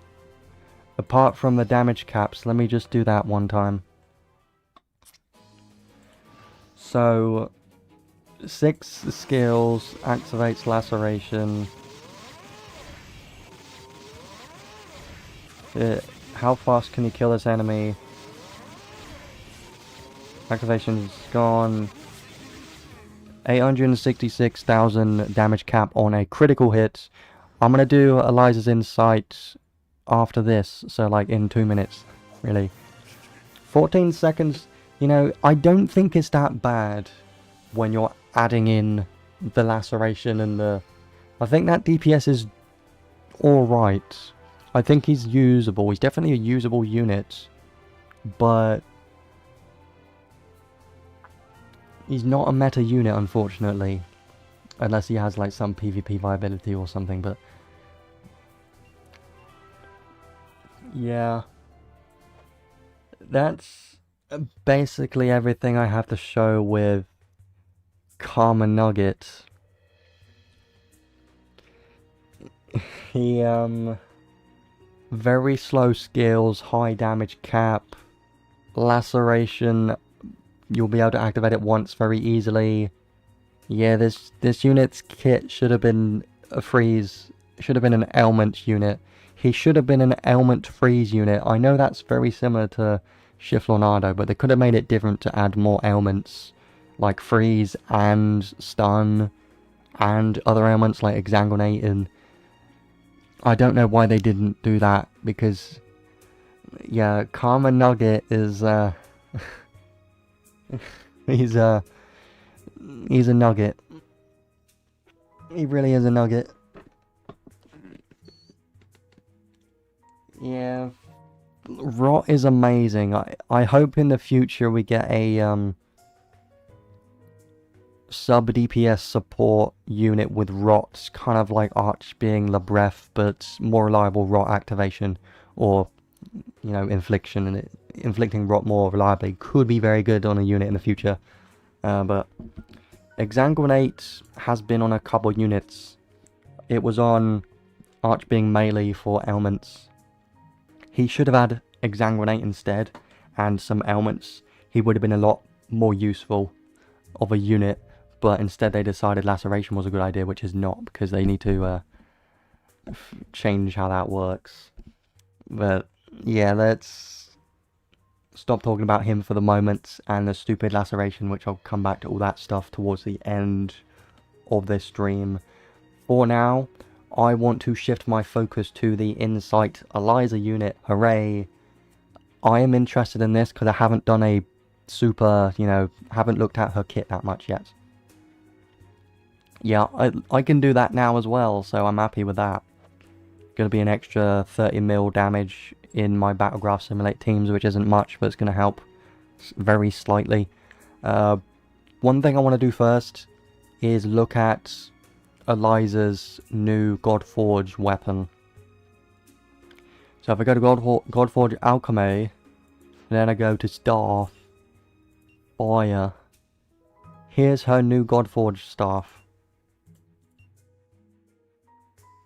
So Fire Staff, MP, Intelligence, pretty good. The trait, Fire Skill. Oh no, Skill. She's supposed to be a mage. Yeah, if you can tell, she's a hybrid. I'm sad. Why do they do this all the time? Why can't they just make a full mage that is a mage? I don't know why. Fire skill and magic damage, 40% damage cap plus 10,000 when using fire magic, chance to recover MP that is used. That could be good. It could be very good for PvP, but it's an RNG thing, so. And intelligence increased by 25%. This will be her best staff, for sure. Because it gives 40% damage, 25% intelligence, chance to recover MP that you use when you use a fire magic spell. It's going to be good. It's not insanely strong, but it's still a very good staff for her. Yeah. The biggest issue with Laceration is the amount of skills it requires to activate Laceration. The first time is fine, it's quite easy to activate it once, but twice, a lot more difficult. 3 times, basically impossible. That's the biggest issue with Laceration, is you can't activate it 3 times because it's too difficult to activate it. They should really rework it and make it a lot easier to activate. That's the biggest issue with it. Let's have a look at the Insight Unit Test play quest now for Eliza, which was expected to be next because we just had Lance Vale, Lance Evil. Now we've got Eliza.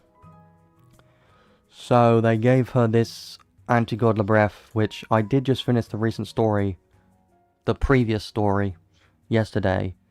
And she was a boss in that, and that was pretty fun. This one gives magic damage. But they try to make her a hybrid and they give her a magic...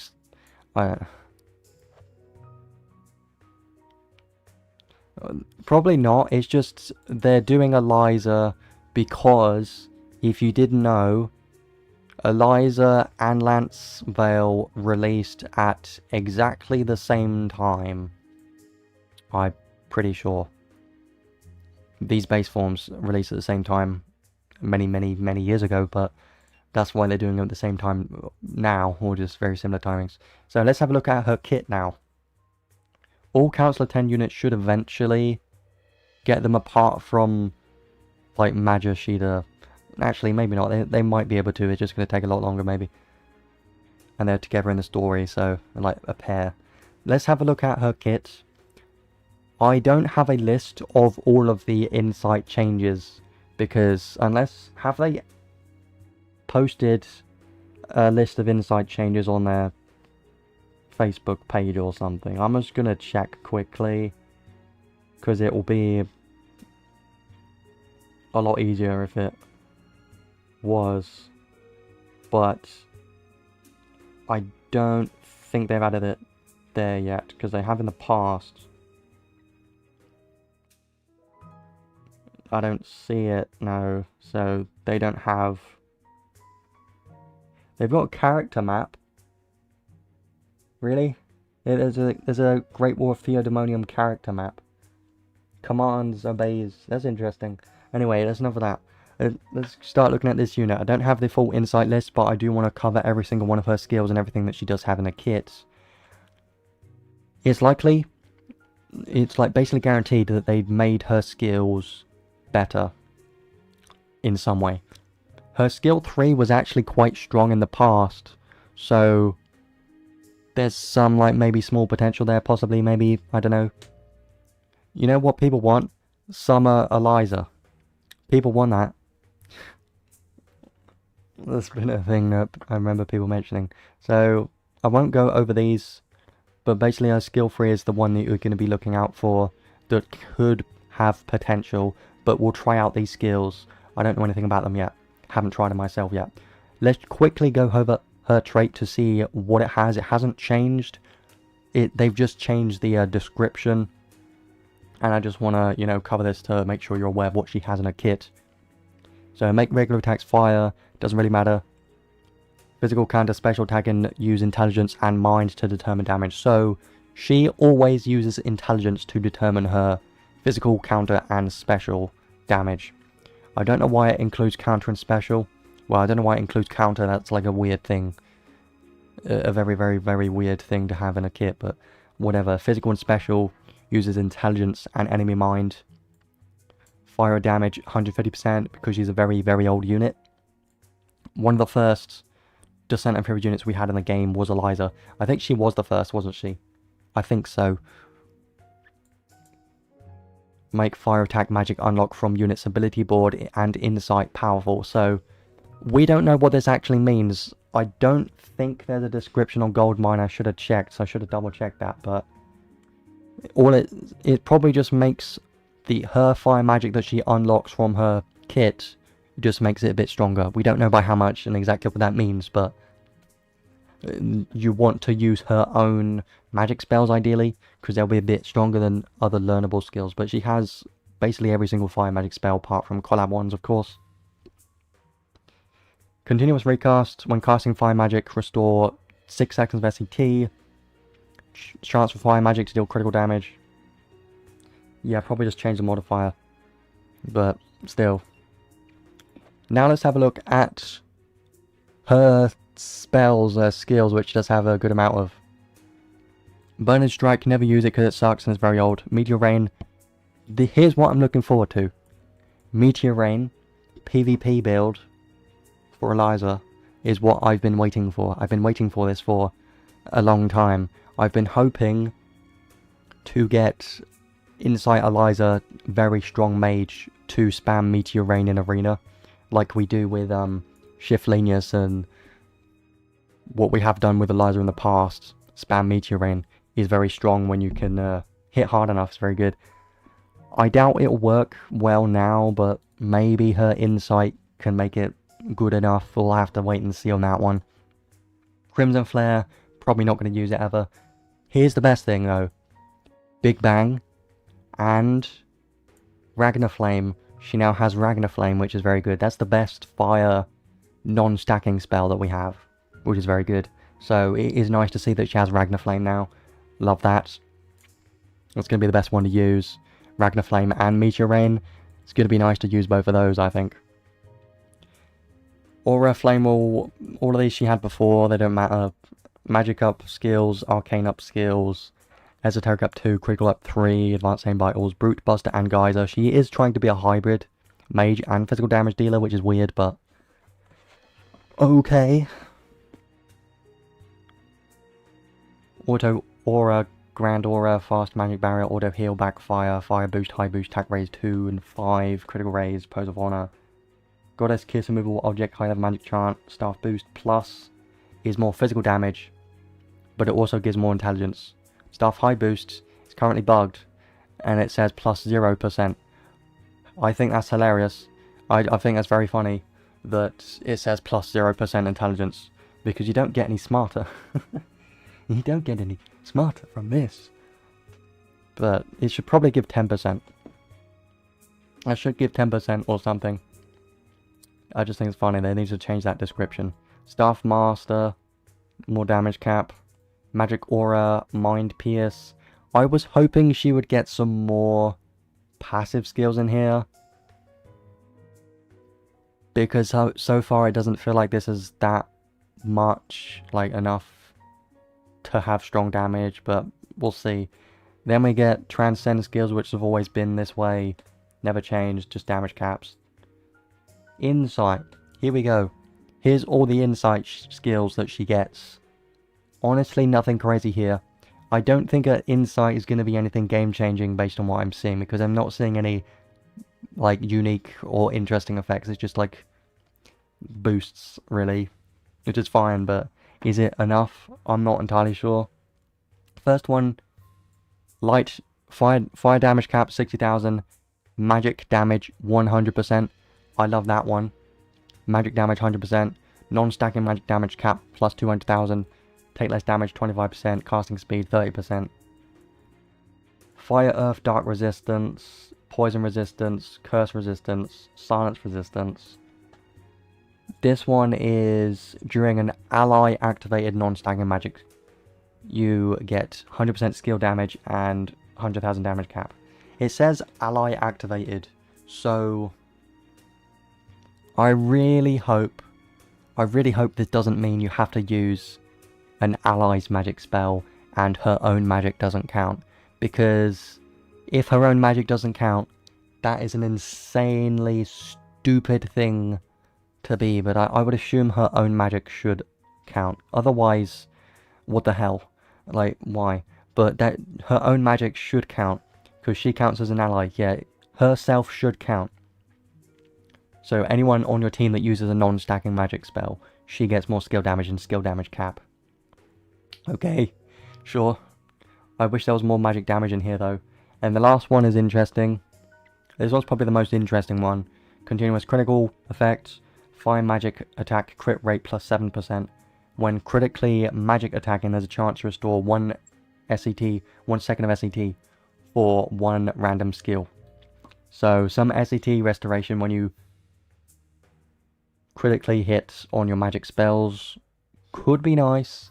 So it seems like what they want you to do is keep using your magic spells, and then you get SET from that to then use your skills. It sounds good in theory. Yeah, probably. It sounds good in theory, but it really depends on if she hits hard enough in her skills and her magic to be viable. Otherwise, it's not going to be that great, but I'm just slightly worried that she doesn't have enough damage in her kit. That's what I'm worried about. Because she didn't even get a single skill damage thing in her kit apart from this one, which is good, and this magic damage, but I don't know if it's enough. I say that a lot because I'm never sure, but yeah, we'll try her out in a moment. Her equipment, they currently have her using more of a mage focused build, which makes sense, and her paid staff. Fantasia Cape's going to be great, 3 jeweled amulets. So let's try her out right now. I haven't tried her yet. So what I want to do is focus more on her magic side first and then her skills afterwards, because she's more of a mage. So her current stats, 7,000 intelligence, could have been higher. I feel like she's a unit that is going to need a lot of intelligence probably to do any meaningful damage, like previous insight units that we've had in the past. That requires a lot of stats to be able to do damage. Ark in the store that use SCT to damage cap. I think I've heard of that, but I don't think... I mean, maybe. I don't remember, but... if it's just damage cap, it's probably not going to be anything significant. So, let's try her as a mage first.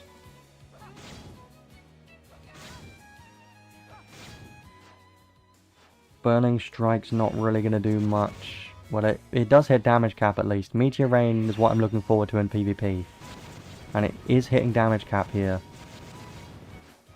Crimson Flare's going to be very slow. I never recommend using it. It's an outdated one that's so slow and it's not very good.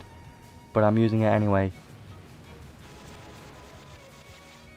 And then we'll use Big Bang, which is a lot better. It's not too bad. She doesn't have ultimate casting, which is good, because I hate ultimate casting. Nobody likes it. Ragnar Flame.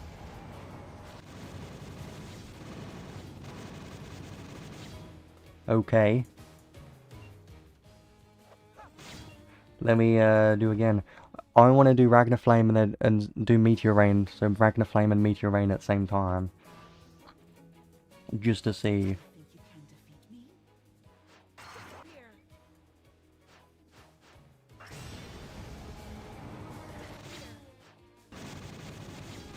Because her damage cap isn't that high, but...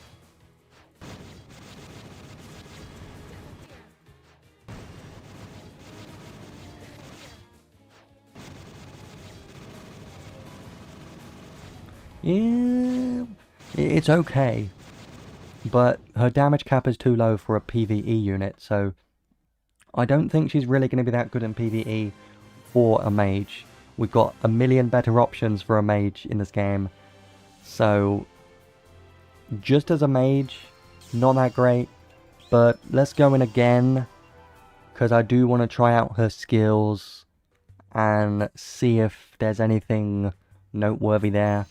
If she can hit damage cap and stuff like that. Because there could be some good stuff potentially. I doubt it though. They should have higher hit counts and stuff now, so I'm interested to see what they're like. Skill 1 is the one that shoots fireballs. It's not bad, but...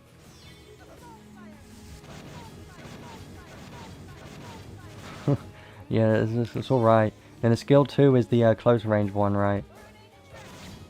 Yeah. I wish they were more spammable though, like completely removing the delay and stuff would have been very cool. Now her best skill, skill 3, I remember this one being good in the past, so maybe this could do something. Probably not, but this one's good. It's only 16 hits though, but it is hitting damage cap, you see.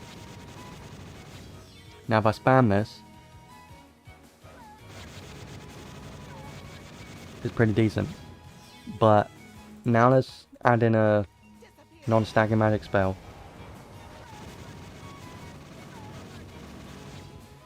You know, it's okay. It's okay. Like, I think it's just the damage cap's not high enough for a PvE unit, you know? Like, I think there may be some potential in PvP, possibly, maybe, probably not.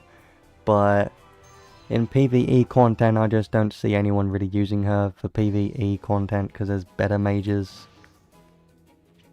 But I'm slightly hopeful that maybe Meteor Rain could do something in Arena. Because if she could do some damage in Arena with Meteor Rain, that would be quite good, but she could just get one shot by anything, so...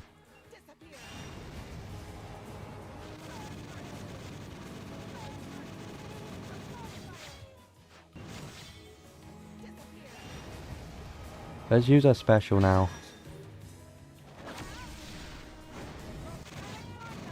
Yeah, that's terrible.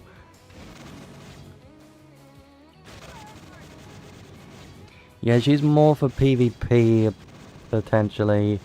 I think her PvE damage cap is not high enough. It's too low. It could be okay if you're lacking a fire mage and you're desperate for a fire mage for a specific stage, then she can be used, yeah. But there's a lot better options like Shiflenius, Yuda, both have fire magic spells. I don't think there's really anything else that I want to show with this unit, because that's kind of everything to show off with this unit, really, is just, you know, her skills and magic. I think they're okay.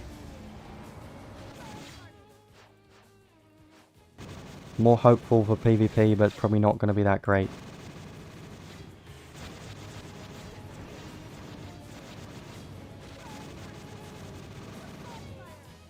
Yeah. It could be fun, but she's not going to rate that highly, I can tell.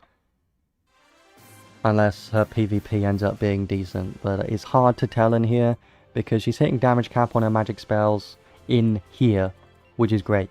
But we can't tell in here if her actual magic damage is going to be any good. There are going to be some veteran players that are going to have her maxed out already, because of all the pulls and stuff they've done over the years. Let me check how many I've got. Just a +4. So... yeah, I don't think I'm going to build this unit. I don't recommend anyone building her until there have been other players trying her out in Arena. I recommend a wait for that, because I don't want to be the person to waste my resources on a unit that's probably going to be bad in arena. So I'm going to wait for other players to do that and then see what their, feedback's like and what their performance is with her. I don't have any high expectations. I'm kind of expecting it to be kind of mid, but we'll have to wait and see on that one. I think her magic could potentially be okay. Like Meteor Rain has potential, but I don't think it's going to be anything crazy. She is mostly... If she had higher, more up-to-date damage caps, she could have been very good for PvE. And for PvP, she just needs a bunch of damage. I'm not going to invest my resources in that unit, honestly. I'm going to wait for other players to do that. Maybe we even get a summer Eliza. There's a fire mage that ends up being better. Who knows? I'm just guessing. I have absolutely no idea what's coming up in the future. I'm just, throwing it out there. Could be nice. So, I think that's everything I really wanted to cover today. I guess I'll quickly show you this event, and then we'll probably finish off there with conclusion on everything. Have we had a summer unit not be ice? Yes. No. Yes. Does it count? Summer Alice was ice and light at the same time, so technically yes, she was ice, but also no. What was the most have been ice? I think what was... No, that was... I don't think so. What was the last summer unit? Let me just check quickly. Last summer unit, Labref. One before that was... let me see. One before that, Summer Sevia. Sevia was Earth, wasn't she? Summer Sevia was Earth. Not ice. So that's one that wasn't. And Summer Nayel was ice. So like most are usually ice. Are usually ice. Summer Sarah was ice. 90% are ice. So you probably expect an ice unit, but there has been like one case where it's been an earth unit. Summer Meredy was ice, Summer Sarah was ice. Mia. We've had Christmas Mia, so I don't think Mia would get a summer version, because usually units don't get a summer and Christmas version. And there was Summer Leona, which was ice. And was there anything before that?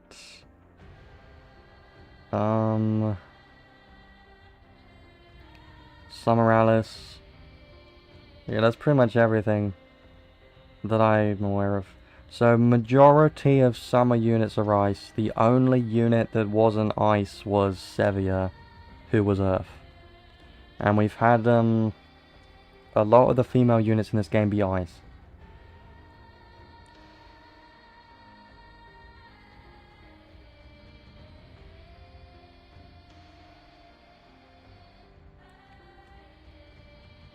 Let me check something. When is summer due? Because that for this game, the last one was 11. Yeah, that's gonna be soon then. That was on the 7th of August, which means today is the 9th. Next unit on the 23rd.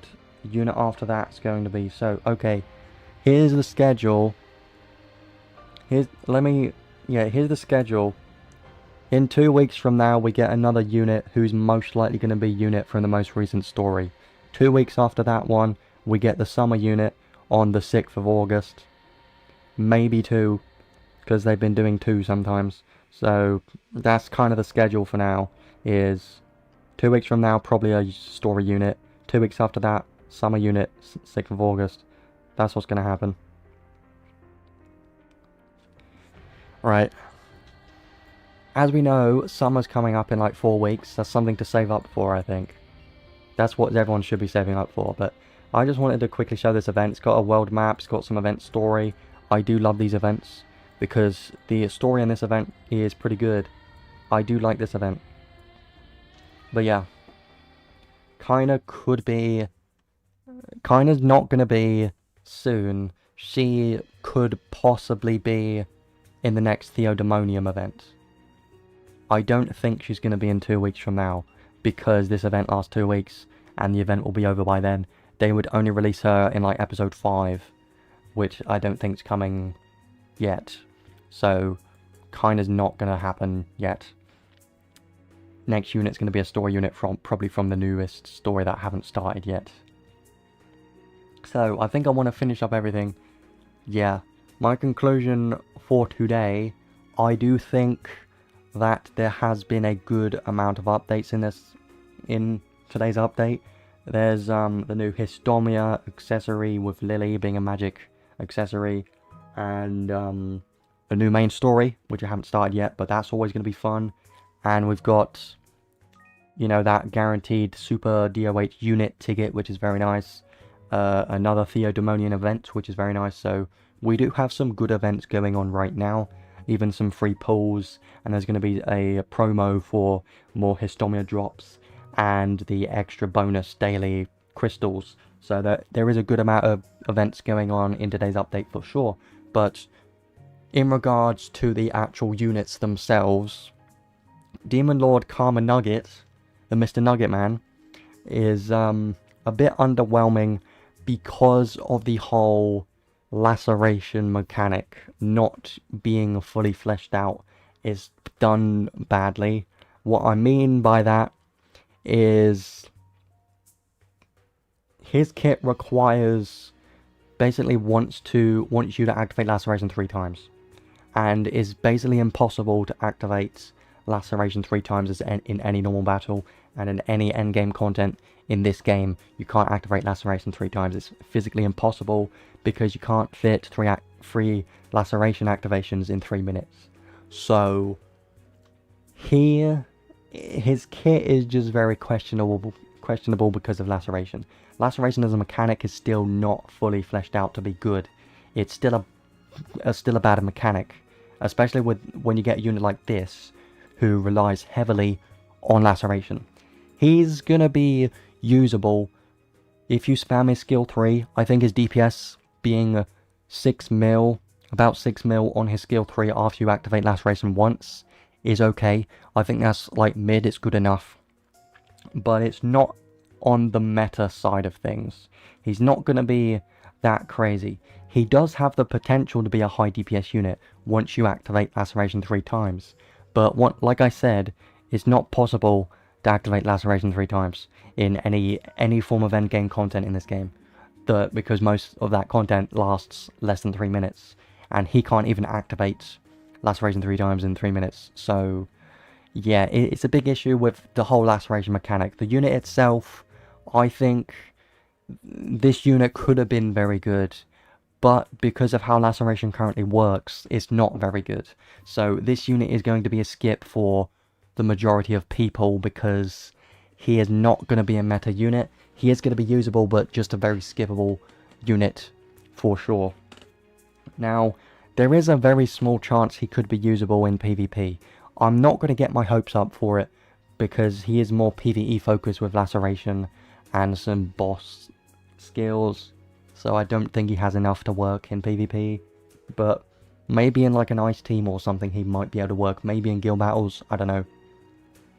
That's just kind of coping that he's good somewhere at that point. If he doesn't work anywhere, then he's pretty useless and he's mostly just like a trophy unit that you would look at and probably never use, in my opinion. You could use him if you really want to, if you really like him that badly. You could use him. That's the issue. He doesn't work in Battlegraph Simulator. He's not a Battlegraph unit because Battlegraph Simulator bosses last 3 minutes or less, and he can't activate laceration 3 times in 3 minutes. And there are better units available for Battlegraph Simulator, being Shift Ark and the most recent Ark from the Brave Frontier collab are better units. And the biggest and most important issue with Karma-Noug is his trample buff lasts 40 seconds and it activates every single time he inflicts, well, laceration is activated. So that means you can get like basically a maximum of 80 seconds of uptime of his trample buff. Yeah, so you can only get 80 seconds of this buff. After 80 seconds, his DPS he's going to lose out on 180,000 damage cap, so he's not going to work in Battleground Simulator. He has like 6 mil DPS on his skill 3 after 1 laceration and having the trample buff active. And with multiple laceration activations, which I like saying, I really like saying that. Using 2 laceration increases it to 6.7 mil. That's not a joke, that's just what it is. 3 laceration, 8.5 mil. 5 laceration, and when the enemy is near death is 9.25, but it's never happening ever because it's impossible. So he has the potential, it's just not possible, it's impossible basically. One thing I haven't mentioned that I do want to mention is, what if you use him with a second laceration unit? Well, the funny thing about that is it's basically an anti-synergy. It goes against each other, because they're both going to be fighting for activating laceration. So let's say you use Karma-Noug with Arch being Lebref, right? And Nugget Man ends up activating the laceration. Then that means Arch being Lebref didn't activate it. So that means she won't get her buff to use, right? So yeah, they're both separate because the unit itself needs to be the one to activate it.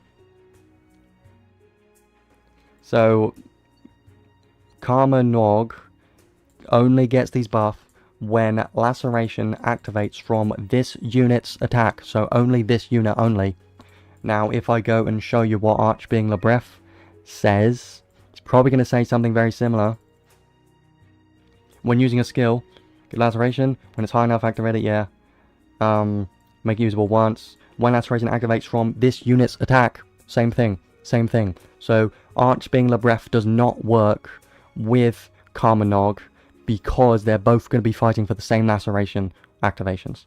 So if Arch being Lebref activates it, Karma-Noug ends up falling off a cliff because he doesn't activate laceration the first time, which means he won't get the trample buff, he won't get the extra 50,000 damage cap from the first activation. So they don't work the same team. So yeah, it's going to be bad. It's going to be very bad. And Arch being Lebref is a much better, much more useful unit than Karma-Noug is, because she's a support unit. The Rot element is super powerful. This isn't a showcase of, or a review of Lebref, by the way. I just wanted to bring this up. The fact that Arch being Lebref is a lot more valuable with her laceration activations than Karma-Noug is, because he is just buffing himself, while Arch being Lebref is buffing the entire team by providing that 50,000 damage cap debuff, as well as the Rot element, which reduces resistances by 20 and also defense by 20%, I believe, as well. So you can see the difference, really. If you use them both in the same team, you want Lebref to activate it, but then Karma-Noug loses all of his damage potential and ends up being bad and below mid. So that is the biggest issue. You can't use them in the same team, which does limit your options. If you were a player that was thinking they're going to work in the same team, well, unfortunately not, because they both use the same laceration icon. If they had a different laceration icon for each unit, they could have been used together, but that's not how it works. So they just don't work together. They're just anti-synergy, and they just hurt each other more than they help each other. So that's the bad thing about it. Enough about that now. That's basically everything to do with this unit. Highly tied to laceration, and laceration is still not that great of a mechanic, so this unit doesn't end up being that great. He does have very high potential. He just can't reach it because it's not possible because of how laceration is designed. So that's why I think this unit it is so stupid with Laceration, I hate what they've done with this unit because of the way that Laceration is right now. And the Ark on this banner doesn't have anything crazy on it. It's got a good Archive reward just for this unit and maybe any future ice damage dealers that use claws, but that's kind of all it provides. The trait can be used sometimes, but it's very niche, very specific. The learnable skills are nothing crazy. So yeah, this banner is an easy skip for the majority of players, and I do highly recommend to skip this one, because we should have the summer events and summer limited units in about 4 weeks from today. So I highly recommend to wait for that, wait for those summer limited banners to come around, and wait and see what the next unit's going to be as well. Limited super boss fight events. Which ones? I mean, he is going to be, you know, usable in most content, but he's not going to be better than Ark or Shift Ark in any content, ever. No matter what you do, his max potential is not going to beat Ark at base and Shift Ark at base, which is why I don't think this unit is going to be that great, because if you just use an Ark, spam his skill 2, that's all you need to do. Use a Shift Ark, break the boss, you got better DPS than having to rely on the stupid Laceration activations. So, yeah, unfortunate that they did this with this unit, because I really like this unit, I love this unit. They just completely butchered the unit by adding Laceration and the fact that you have to activate it 3 times, which is impossible in 3 minutes. And that, I say 3 minutes because that is what most endgame content is, or you want to beat things fast. So, what's the point? When you want to be in the battle longer, but you also don't want to be in the battle longer because you lose your... It's just a bad design. Now, the rest of the current banners, there's nothing really noteworthy going on right now. You can skip Mem Tolomia's banner. She's a skip easily for everyone as well. Funny thing, these are both Demon Lord units, and they're both skips. Wouldn't you know that? Wow. Great. The actual best Demon Lord unit was Judecca, who is lore-wise the strongest Demon Lord unit. Funny thing about that. Anyways, with Eliza, she needs more testing. If you're just getting her for PvE content, I don't recommend it, because her damage caps are not high enough for PvE content, and there are better options for a fire mage like Shiflenius or Yuda. Those are going to be the best mages still. Eliza, I recommend to wait for her arena testing before you decide to do anything with this unit, really. Yeah, Baelzar. I mean, Baelzar was very strong when he came out, though. Baelzar has been a very good unit for a long time. He was one of the strongest Demon Lords. And we had Judecca, so we've had 2 good Demon Lords, 2 bad Demon Lords. Who's the third one going to be? I hope the third one's going to be a good one, because like we've had 2 bad ones in a row that it's starting to feel, well, not in a row, but like we had a Judecca in between. So we had Mem Tolomia and then a Judecca, and then we have a Nugget.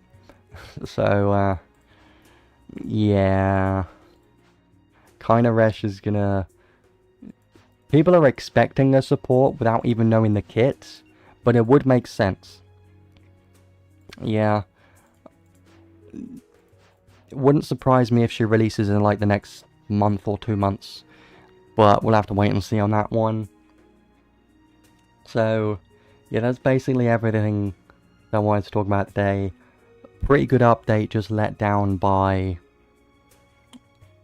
a mid-unit release, unfortunately, but there are some good events and new story, Histomia to grind, so there is some good thing to do over the next 2 weeks before the next event, which I'm not sure what that event's going to be, but I'm going to assume the next unit's probably going to be something to do with a story unit that appears in the new story. I'm going to guess that, but we'll have to wait and see. If she is like Arch being Lebreath, that would be amazing, because Arch being Lebreath's very good. I really like her.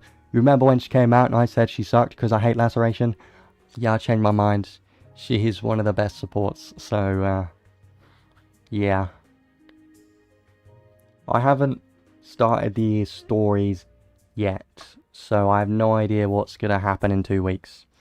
I'm going to start the story soon.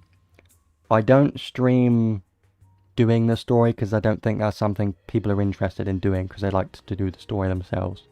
I've tried that. I think I've tried that before and people don't really want to watch that, so I don't do that. But yeah, I was hoping Karma-Noug was going to be great for PvE, but turns out no. So now is a good time to save. I'm going to keep using my Ark. He's amazing. I really like this unit. He's amazing. He's so good. I have been doing Battleground Simulator a bit. I am currently doing this one, Lambda. Lambda is apparently one of the most difficult bosses in Battleground Simulator. Probably be power crept by next year. Well, that should be expected, because, you know, they don't last that long. But the fact is, he's such a strong one on release. It's worth the investment. It really is, because it can allow you to beat content like this. I've been working on this boss. I should be able to get it finished at 300 in 2 weeks. I think so. Pretty sure.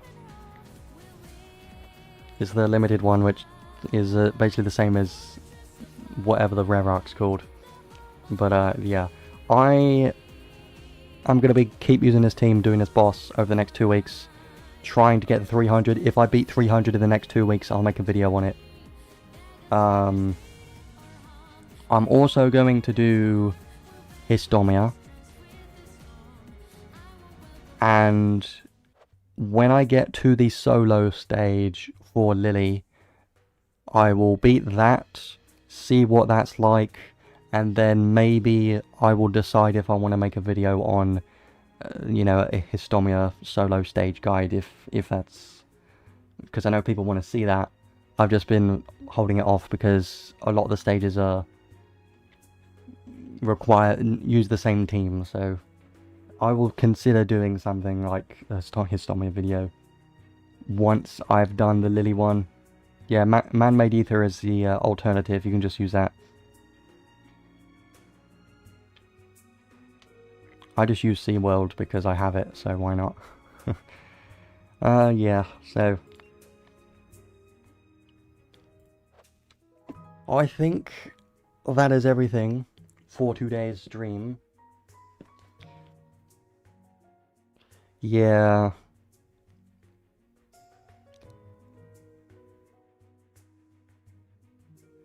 I know there's not too many, like, not many guides out there. I'm aware of that, and I know Tweaks used to do guides and Buddha and stuff, but they all moved on to do other things, and there's not many Last Cloudia creators left. But I've been trying to do more videos recently, as you can tell. Yuda's great. I really like using Yuda, especially like against story. This is my story team, basically. I use this in my story team. I don't plan to leave, and if I did leave, I would tell you, because I'm not some guy that would disappear for no reason. I've been doing YouTube for many years. Like, how long is my oldest video?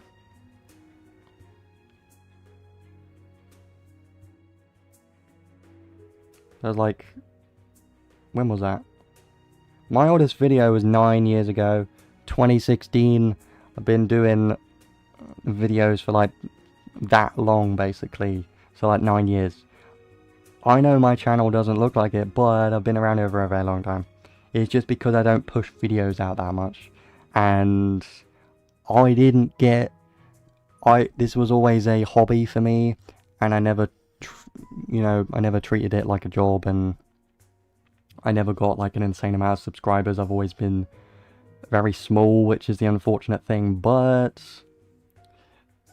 yeah, I've been here 9 years because I did a different game before this, and it was just a hobby that I wanted to, you know, do this kind of thing.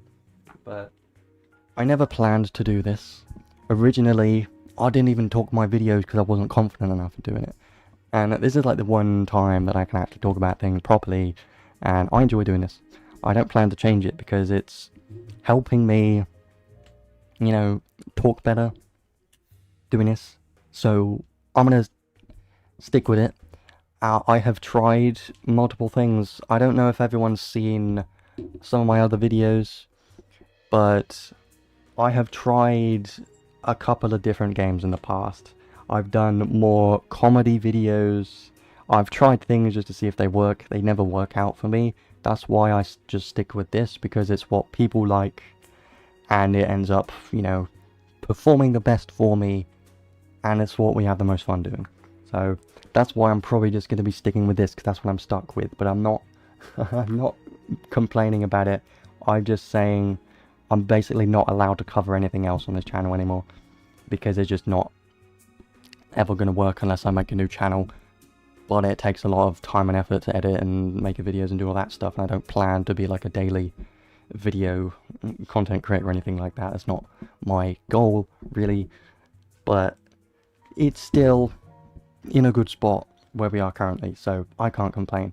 And I thank everyone for being here right now, because I wouldn't be here without everyone else being here right now. Is this still on? Right. If anyone wants to talk about anything, feel free to join my Discord, and there's some chats there that you can use if you want. I have been slowly adding things to the Discord to make it, you know, more of a community, and trying to build up a community like what Tweaks had with his Discord, because he deleted his entire Discord that had like 8, maybe almost 900 members in it, and then he just deleted it entirely. So I've been trying to basically do what he left off, continue what he left off, and do it in my own way.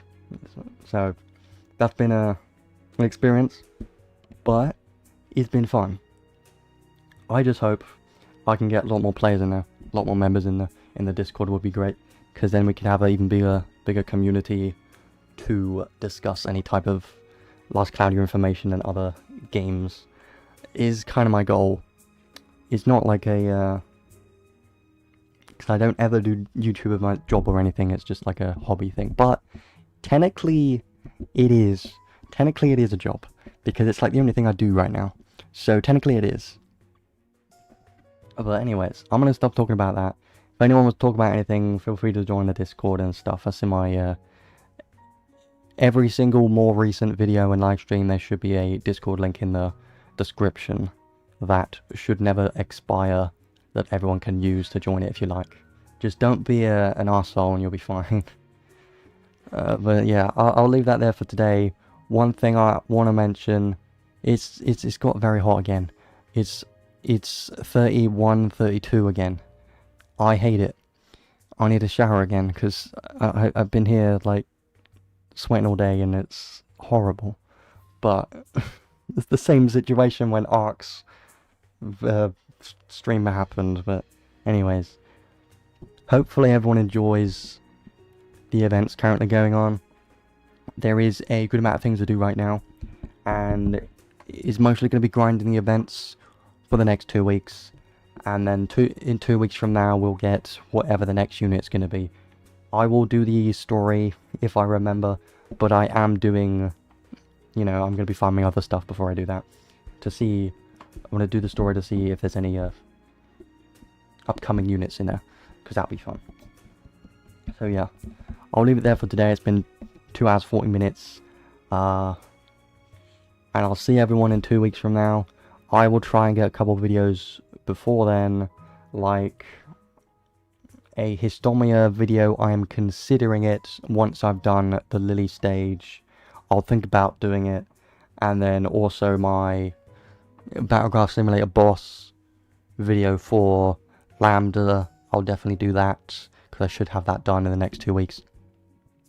One thing I have to say though, I suck at making thumbnails, because I run out of ideas when I make thumbnails. With my most recent video on unit damage rankings, I didn't have any ideas for the thumbnail whatsoever, so I just made a simple one and put random stuff in it, because I didn't know what to make it. I'm not a very good designer. I suck at it. Why do I make thumbnails? Because some other YouTubers just take a random picture and put some text on it and call it there. I find it fun to create my own thumbnails to make them unique, and hope that that helps reach people more, because they see me putting work in to make unique thumbnails. But it doesn't really seem to matter, because I know some people just don't bother with thumbnails. I just like trying, you know. I like trying. I like having the unique thumbnails. It's like I'm improving, because I've improved with the thumbnails over the years. I used to never really do them. Well, actually I did. All I did was do a screenshot and add text to it, but now I actually try and do it properly. But anyways, I'll leave it there for today. I'll see everyone in 2 weeks. Definitely got some stuff to do. I'll have the timestamps very soon. I'm probably going to have a shower first, honestly. I need to. And I'll see everyone in the next one. Bye.